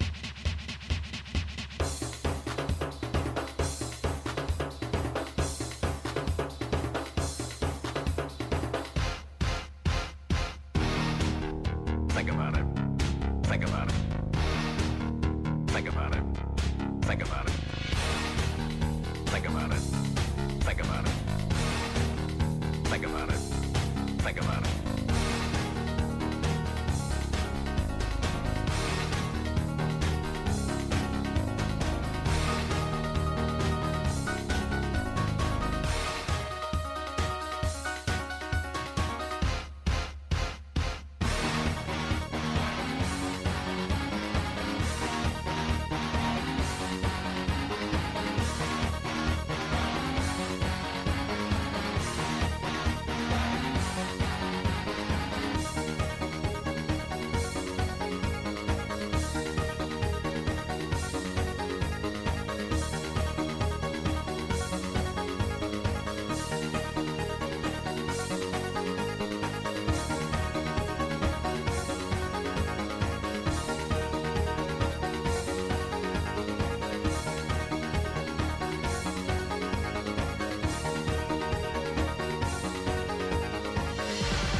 Think about it.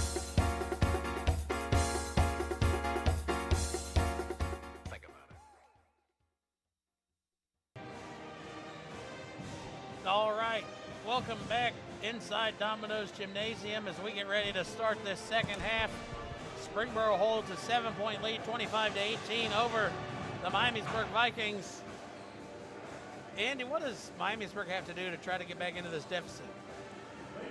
Well, Jared, their leading scorer coming into tonight's game is Andrew Horner, and he scores about 13 points a game. He's only got 2, and, you know, they really, I feel like they haven't done that much to get him involved, you know. And I think they're going to have to run some plays for him in the first couple minutes here of the first half, or in the first couple minutes of the third quarter.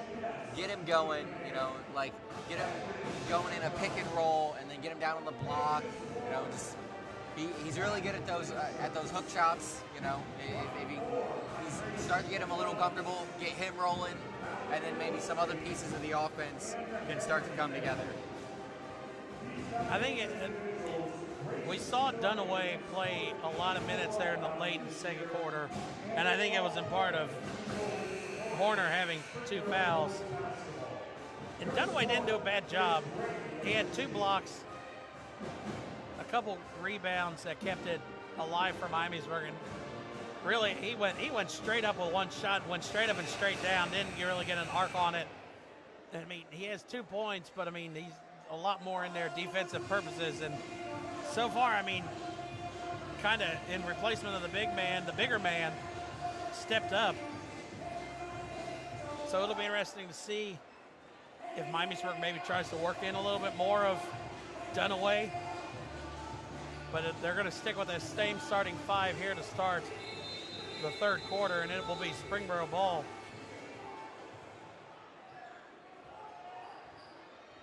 And kind of quiet. I mean, Butler had 10 with about a minute gone in the second quarter, and really quiet since then. Almost a turnover there. Yeah, White a little careless. Nearly let that one go. This is a nice shot. What Yates goes up and on.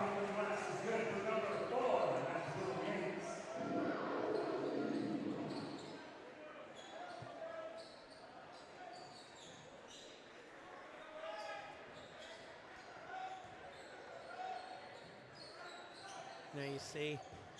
Now ball. Gives it off to Morningstar. Morningstar slipped.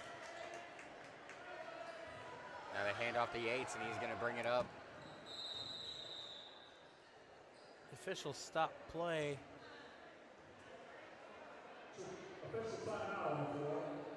One of those Chick-fil-A squish balls that they threw out at halftime just made its way back to the court. And then made its way back to the administrators.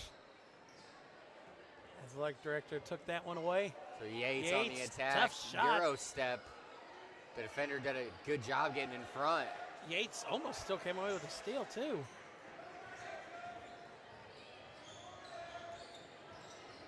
Morningstar kicks it over to Ball. He's 2 for 2 from behind the arc. Cornwell feeds it down low to Horner. White does a good job cutting off the pass, knocks it away. I thought he was still in the air when he touched the ball. Take a look here in the replay. And you see White sees where it's going, intends it, and I think he still had a shot. Ball gets a shot off and up in that replay.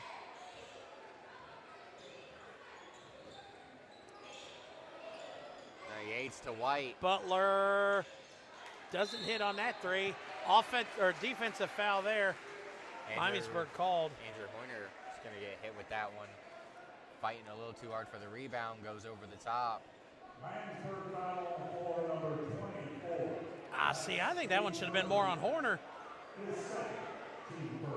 Looked like and Greavy hits it. Chase Greavy has been killing it here tonight. 10 points already. Been shooting really well, making great decisions. Greavy drives in. Butler launches another 3. Butler and gets now it he to gets fall. it to go. Maxim Butler up to 13 points tonight.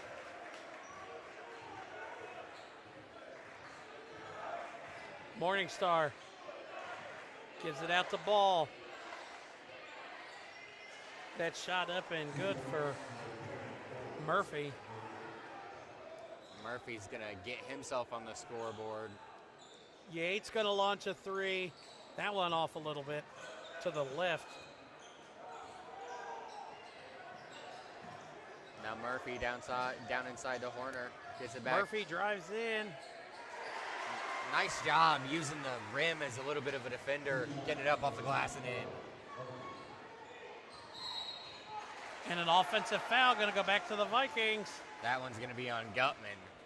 Gonna call a moving screen. Second for Gutman, first of the half for the Panthers.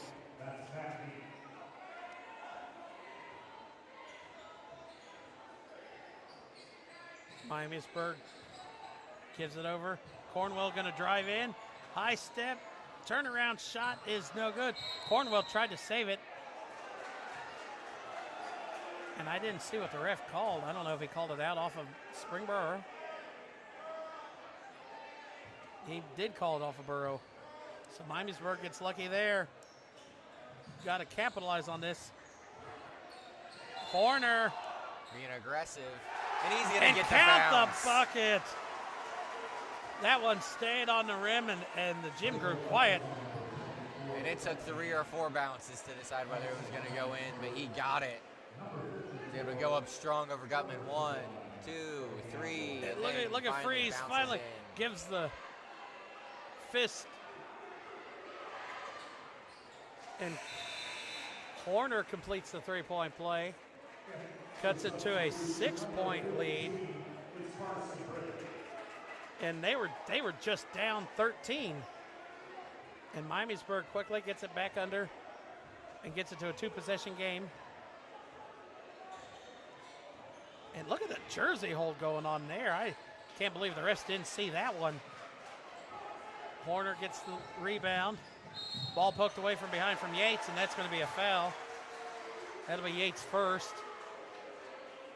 And the Springboro student section is not in agreement with that one. Yates has quick hands, and he's had good success doing that this season and so far tonight, but that time just got a little bit too much contact. Yates comes in almost averaging 2 steals a game. Cornwall, the offensive foul.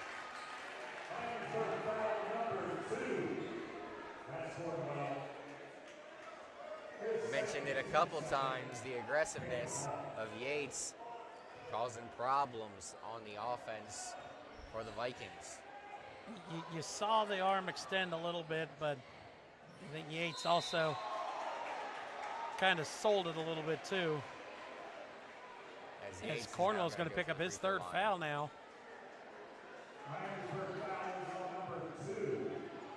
That's Cornwell, his 3rd, team 3rd.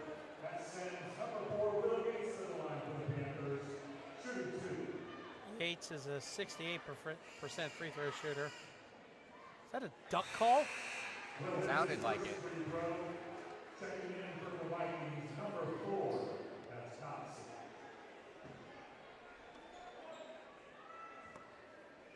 Look over there at the student section, and it is a duck call.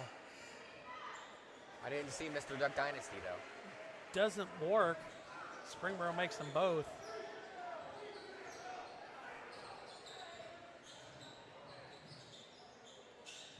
Ball trying to get rid of it. Now to Horner, down inside to Murphy. He's going to fight Murphy through, is and he's fouled. Get a shot up.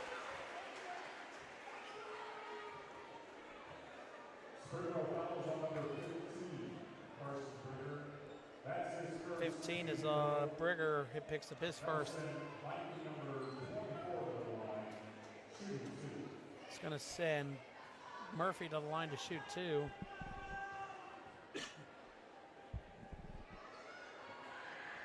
Murphy's first one is no good.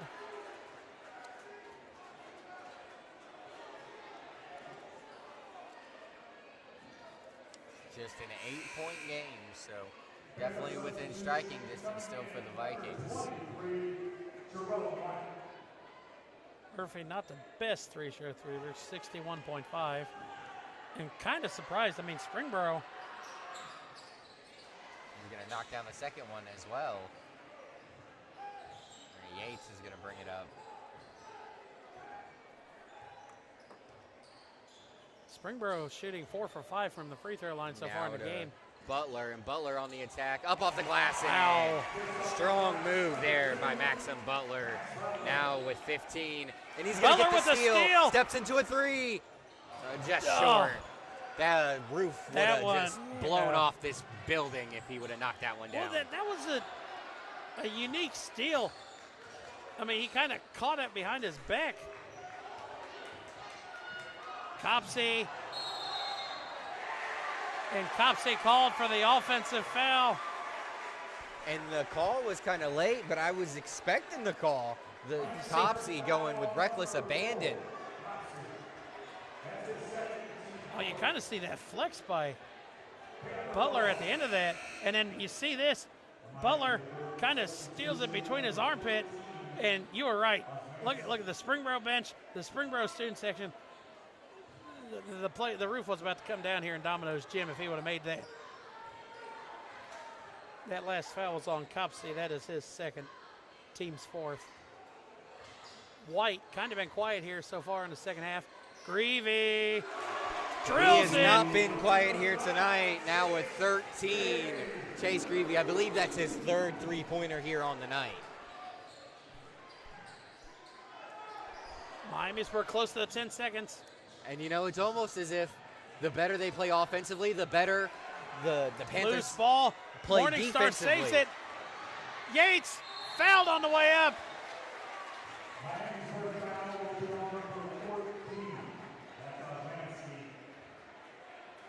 That foul for the Vikings was on.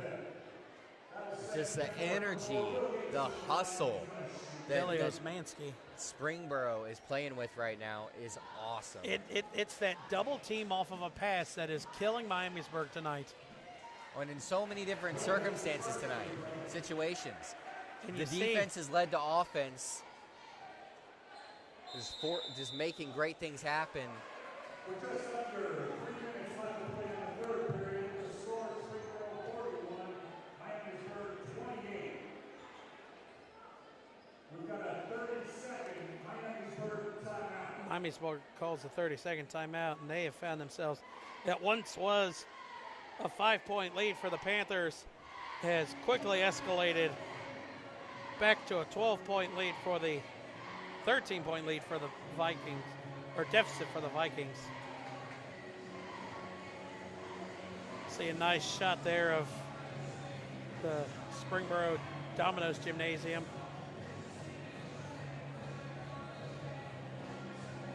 From the basket cam.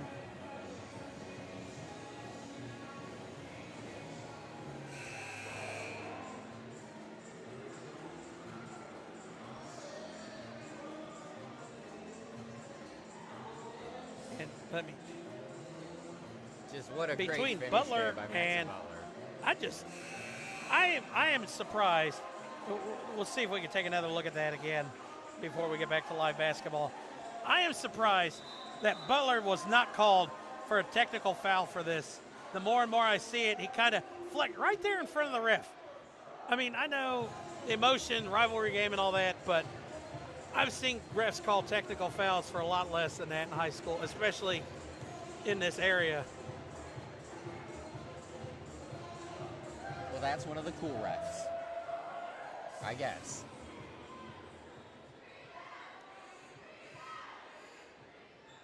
The duck call is not working for the Vikings. I think they need to get rid of that.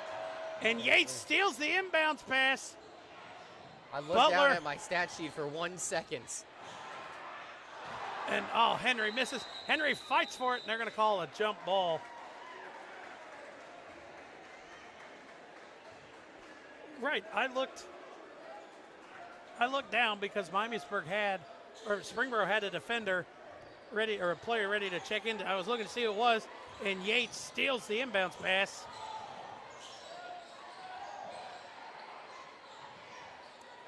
Ball in the mid post. Out to Morningstar. Morningstar, that was way off, out of bounds. Back to the Panthers.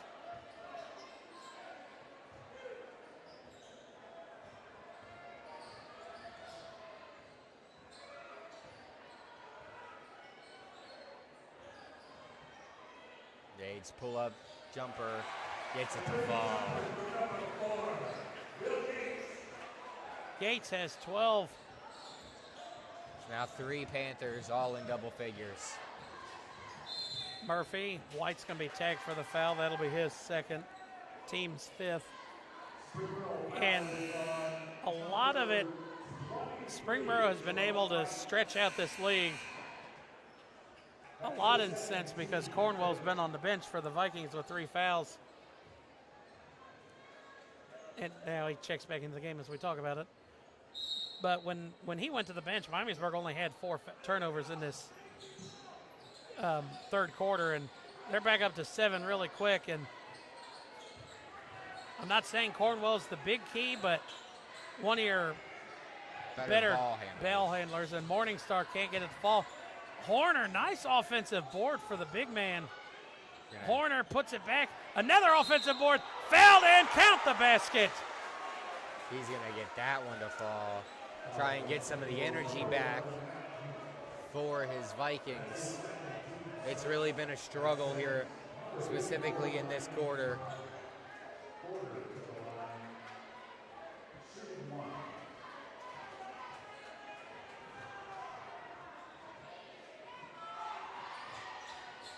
Horner completes the 3-point play.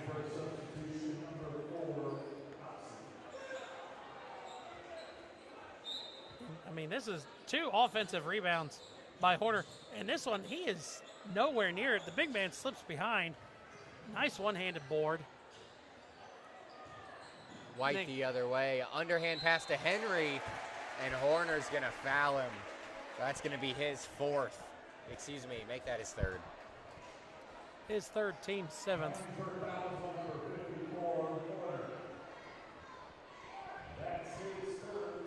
Or team 6, sorry.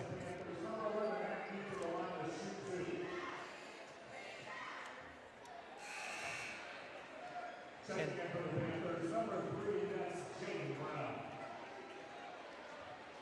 Brown checks back in for the Panthers.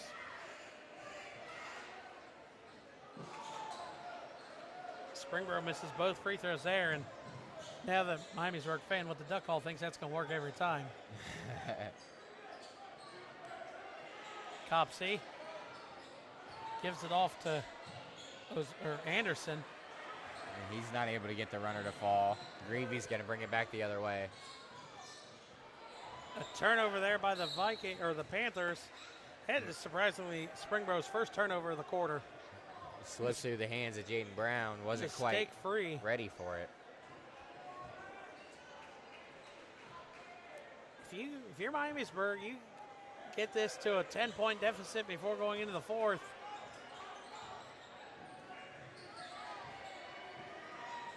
Morningstar trying to find some separation from Butler. 36 seconds left here in the 3rd quarter. Copsey's going to launch a 3. That's off the... Too strong. Greavy hesitant there. Thought he was going to shoot the 3. 22 seconds left.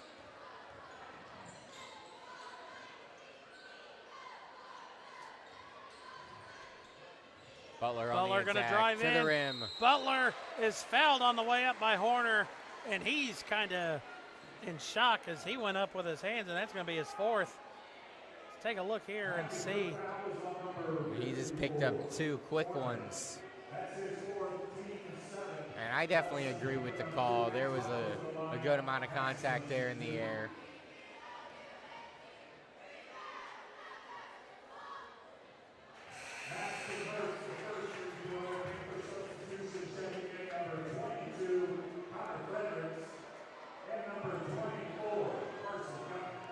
That's really tough. Horner picking up 2 fouls there in about a minute and a half. It really hurts the Panthers there. You know, he's their best offensive player, and if he gets taken out, it's 8 seconds left. gonna make it tough on him. Copsey has it stolen away by Butler. 1 second left.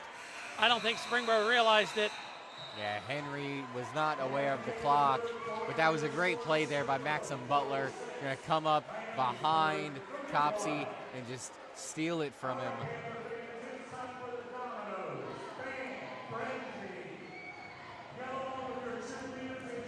Time for the fan frenzy here in Springboro.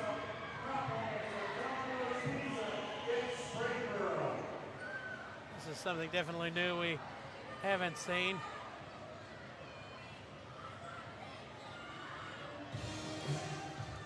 So at halftime, they gave away Chick-fil-A for a year, and now they're giving away large pizzas. A large pizza, yeah. I think that was misleading. I didn't see any pizza handed out. Must be a gift card. So 15-point lead here for the Panthers as we get ready for the fourth quarter. Miamisburg's got to tone down on the turnovers. 9-8 they had in that quarter alone. 0 for 4 from behind the arc. So they've got to get the threes to start falling, and they got to quit turning the ball over if they want to try a chance to come back. But this defense is relentless by Springboro. I mean, definitely does. I mean, the way they play tonight, they do not look like a 3-7 team. Yeah, and they've done a really good job, you know, shooting their threes. They've been moving the ball really well. Everything has just been clicking for Springboro. And like you said, you'd have no clue watching this game that they had been struggling so far this season.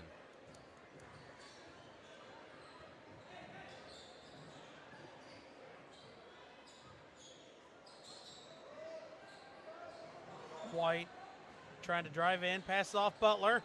Butler's going to drive in, wide open baseline, and Dunaway with the block. Looks like Butler took one too many steps. Probably should have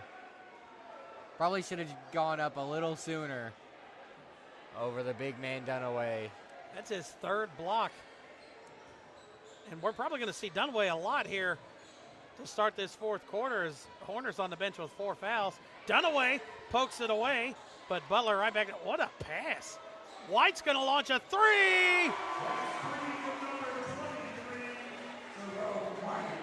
Nice job there by Jerome White. And while we were setting up for the game, White was out here by himself before the freshman game, before even anybody was in here for the freshman. And nice shot there. And I sat there and counted. White made 9 in a row from that spot he just hit it from 3. Just out here shooting. So you think he's got a little bit of confidence from that spot? A little bit. Yates floater falls out. Butler fighting for the rebound. No call. And I still don't know if the refs made a call. 30-second timeout called by Springboro.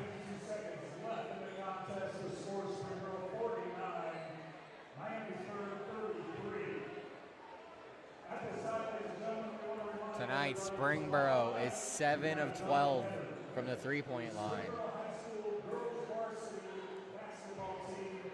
So it's not just Maxim Butler in a hot streak, the whole team tonight.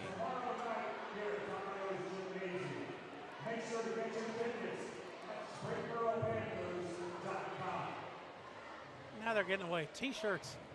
And Springboro gives away everything in basketball games. We need to sit down there in the student section sometime. I know. I want to be a part of. I don't know if they know that it's game day here for us or not, but we didn't get the invite.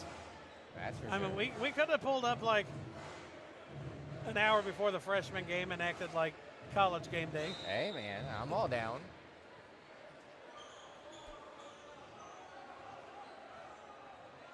We did that for football season. Springboro got the ball. Yates, guarded by Cornwell with 3 fouls. Yates pulls up, his shot's up and good. That gives him 14 in the game. And things have just been really just too easy tonight for Will Yates and for Maxim Butler. Combined for 31 tonight between the two. And I mean, Greavy's quiet 13 as well.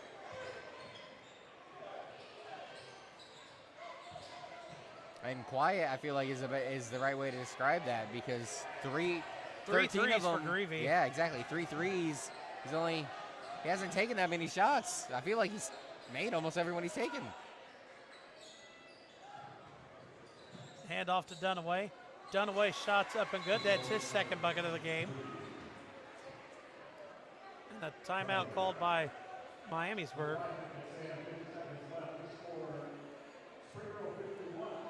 I guess Coach Bales wasn't too excited about how easy that one looked. They're going to go and talk about it.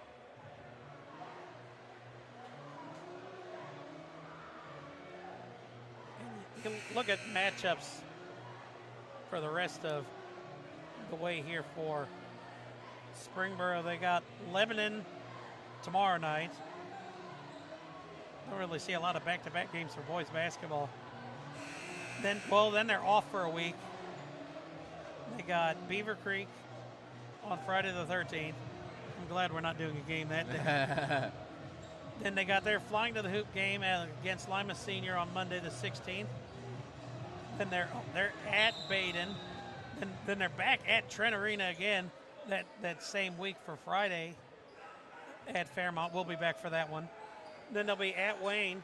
So a tough forced road stretch game there for the Panthers. They're playing away. But if they're able to use this the momentum that they're building tonight and take that into those games, and really then maybe if they're able to play well in those games, they'd be able to turn their season around, because they've been really impressive here tonight. And then after that, they finish. Yates is fouled on the way up. They got Springfield, Butler, or Belmont, sorry. Then they're at Northmont, home for Centerville, and then they are at Miamisburg to close out the year, and we will close out the year with them. William Yates going to go to the line for his 15th. And maybe his 16th point. And then looking at the Vikings' rest of their schedule, Miamisburg at West Carrollton tomorrow night. That one will be a tough one for the Vikings. Then I might go to that one. Go and talk to Coach Parker. He'll probably get us in if we want to go. Then they'll have Valley View next Tuesday. We'll be at that one. Then they will host Wayne, host Troy, and then they will be at Centerville. And then they are home for Northmont, and then we will be at Miamisburg the 27th against the Firebirds. Then they will play a late out-of-conference game against Tippecanoe. And then they will finish the season. Beaver Creek at Springfield, and then, like we said, closing at home against Springboro for our last game of the year as well. Morningstar, little pull-up floater there. Was able to get it to go. Morningstar now at 6. Have you ever seen in high school where the high school basketball coach is also the high school football coach? No.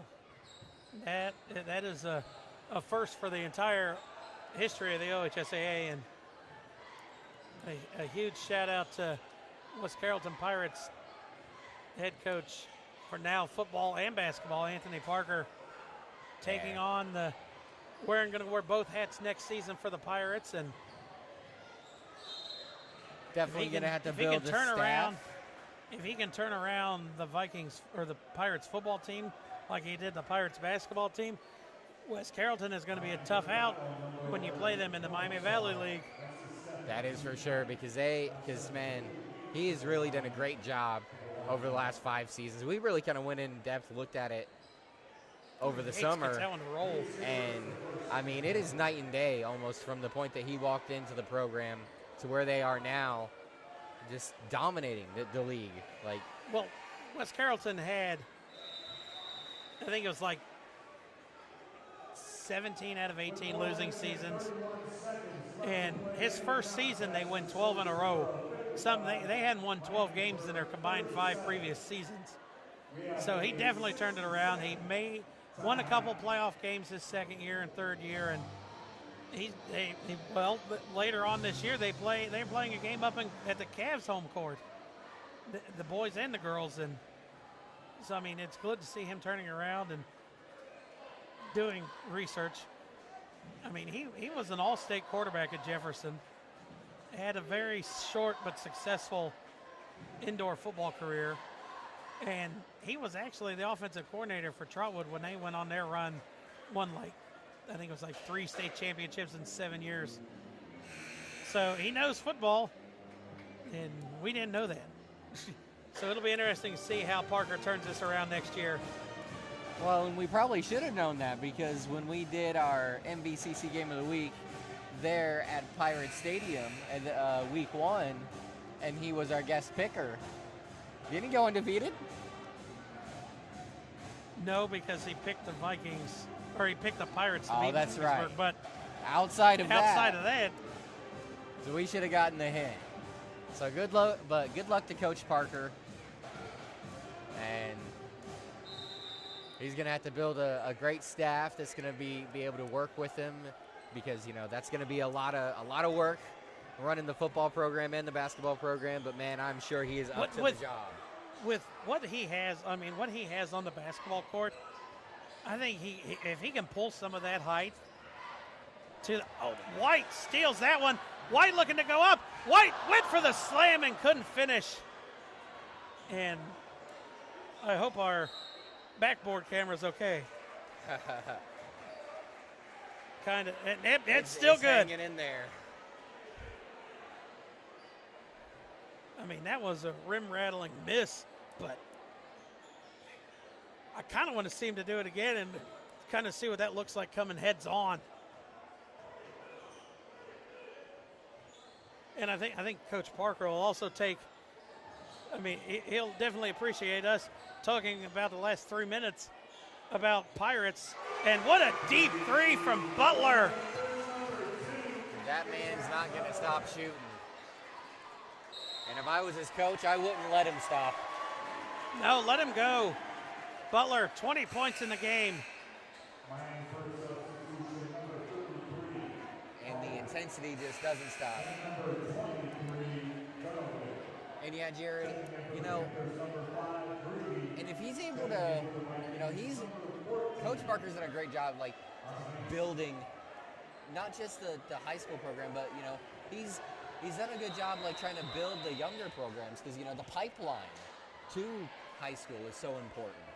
And if he's able to start to get that in place and just build hype there around the football program, man, sometimes that's all you need. Do something special. All you need is hype at a football game, and you don't know how your team will play.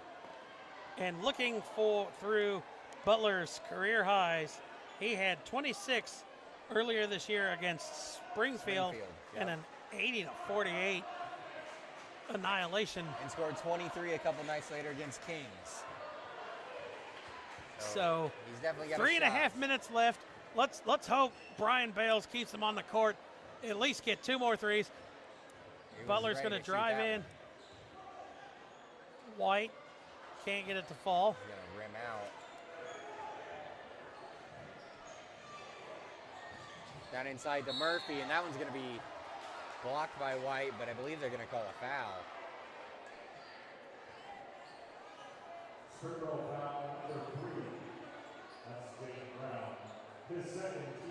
So the foul is actually going to be called on Brown.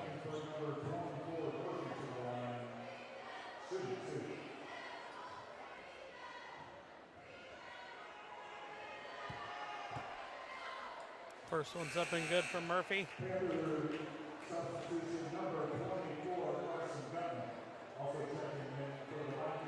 No. Okay, but never mind. Butler moved. Okay. I thought he was taking him out. Like, no, coach, come on. Yeah, I saw the high five, and I thought he was going to take him out. Like, no. That one's no good. And Yates comes away with that rebound. Yates trying to find some separation.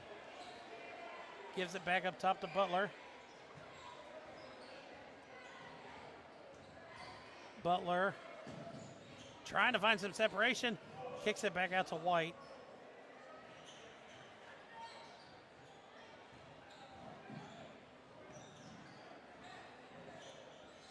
Greavy now. Hands it off to Yates. Yates is directing traffic. Yates. He's kind of using some time right now. Yeah, Milking the 45 clock. seconds. And a reach-in foul is going to be called against Jason Ball. But, I mean, that Springboro started that possession with 3:10. That's his first. Team 10. That will send Will Gates to the line. Shoot the double bonus.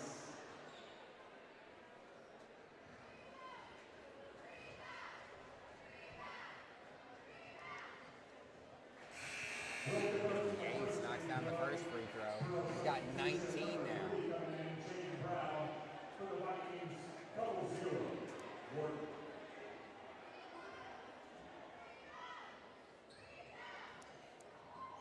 Yates makes them both. Wright State's up 3 with a minute and a half, Andy. Oh boy. What a 84-81. comeback. Oh, they were down. Yeah, they were getting their butts kicked. There's a 3 on the way and good. As number 3, Jaden Brown, I think we talked about this in our last game here, is grandson of ex-Wright State head coach Jim Brown and I don't know if current radio guy. I would say former, not ex. I mean, he wasn't fired. I'd say former. Well, okay. I mean, he retired. Coach Brown's a legend. You know, I'm not. Love the guy. Butler running up court quickly. I want to see Butler get at least two more threes.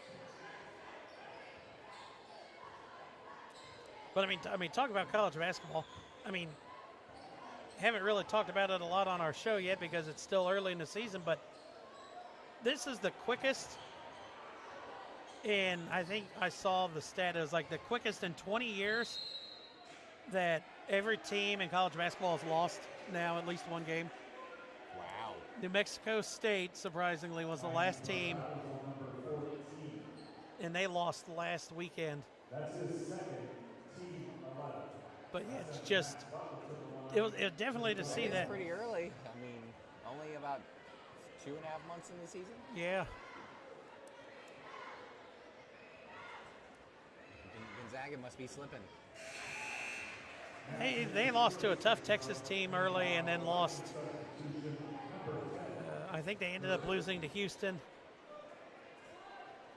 which Houston will probably go back to number 1 after Purdue. And this is insane. Last year, Purdue was playing at Rutgers. Purdue was number 1 undefeated. Lost 69-61 at Rutgers. Last weekend, Purdue playing at Rutgers, number 1 and undefeated, lost 69-61 at Rutgers again. Back-to-back years, the Scarlet Knights and the Boilermakers at least shot at an undefeated season.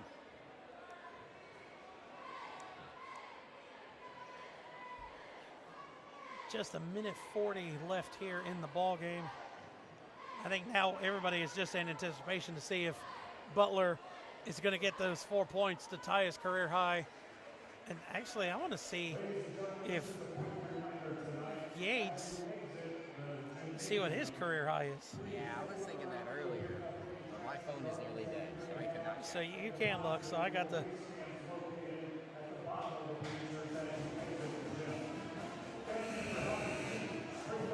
So Yates' career high is also against Springfield earlier this year with 23. So 3 off from one his. of them gets their career high. Both of them need 4. One 4 to tie and 1 4 to get.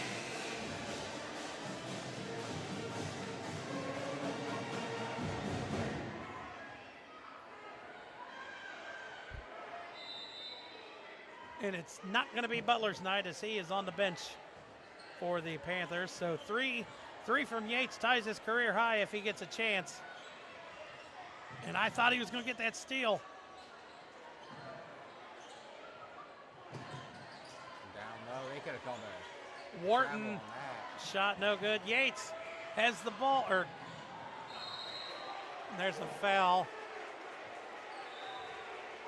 Connor Fredericks had the ball and he was on the attack.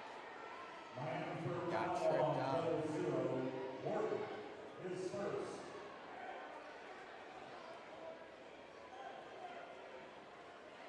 That'll send Panther number 22. It looks like Wright State's going to hold on and win. 88-81, 20 seconds left. I think that's going to be a win for the Raiders. It's been a tough season for them. It puts them at 9-7. Up and down.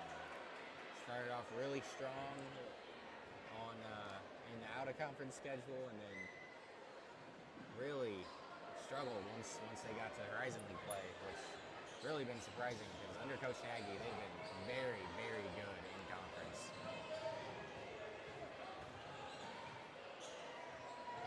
Yates trying to get still, almost got a hand up to almost block that. Hunter Durr able to score there. Yates gives it up. Ball poked away. Nick Wharton hands it off. Wharton puts it up. Can't get it to fall. Dunaway. Rebound in the putback for the big man. He has 6 in the game.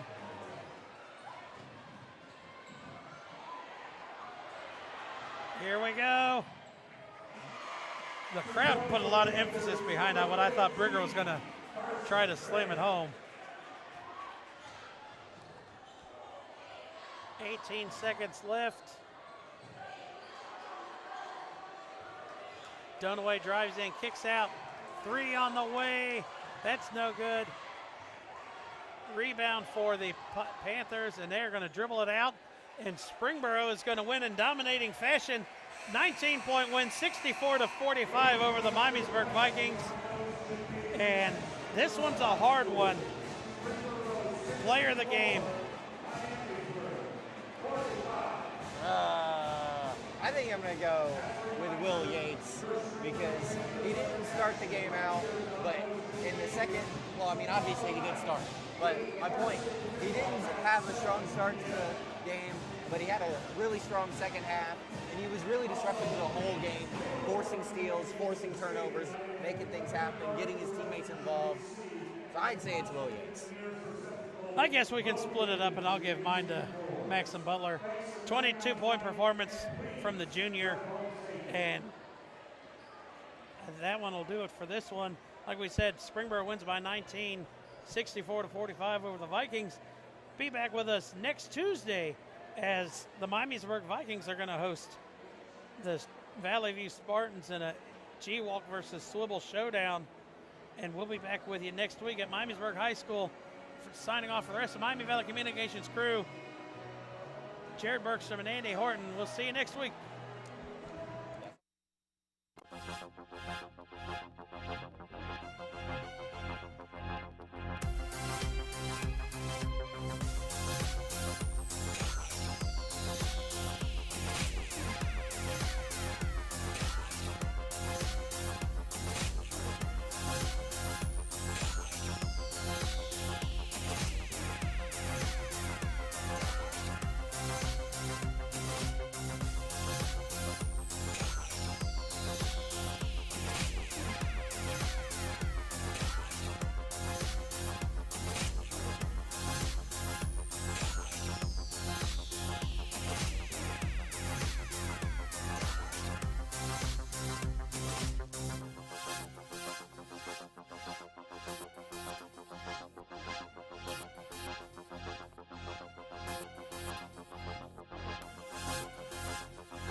Think about it. Think about it.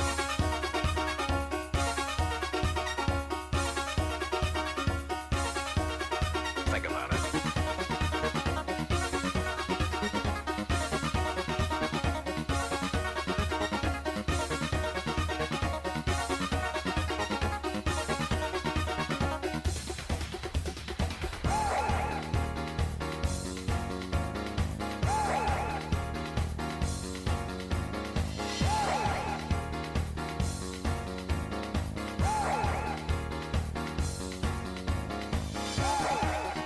Think about it. Think about it. Think about it. Think about it.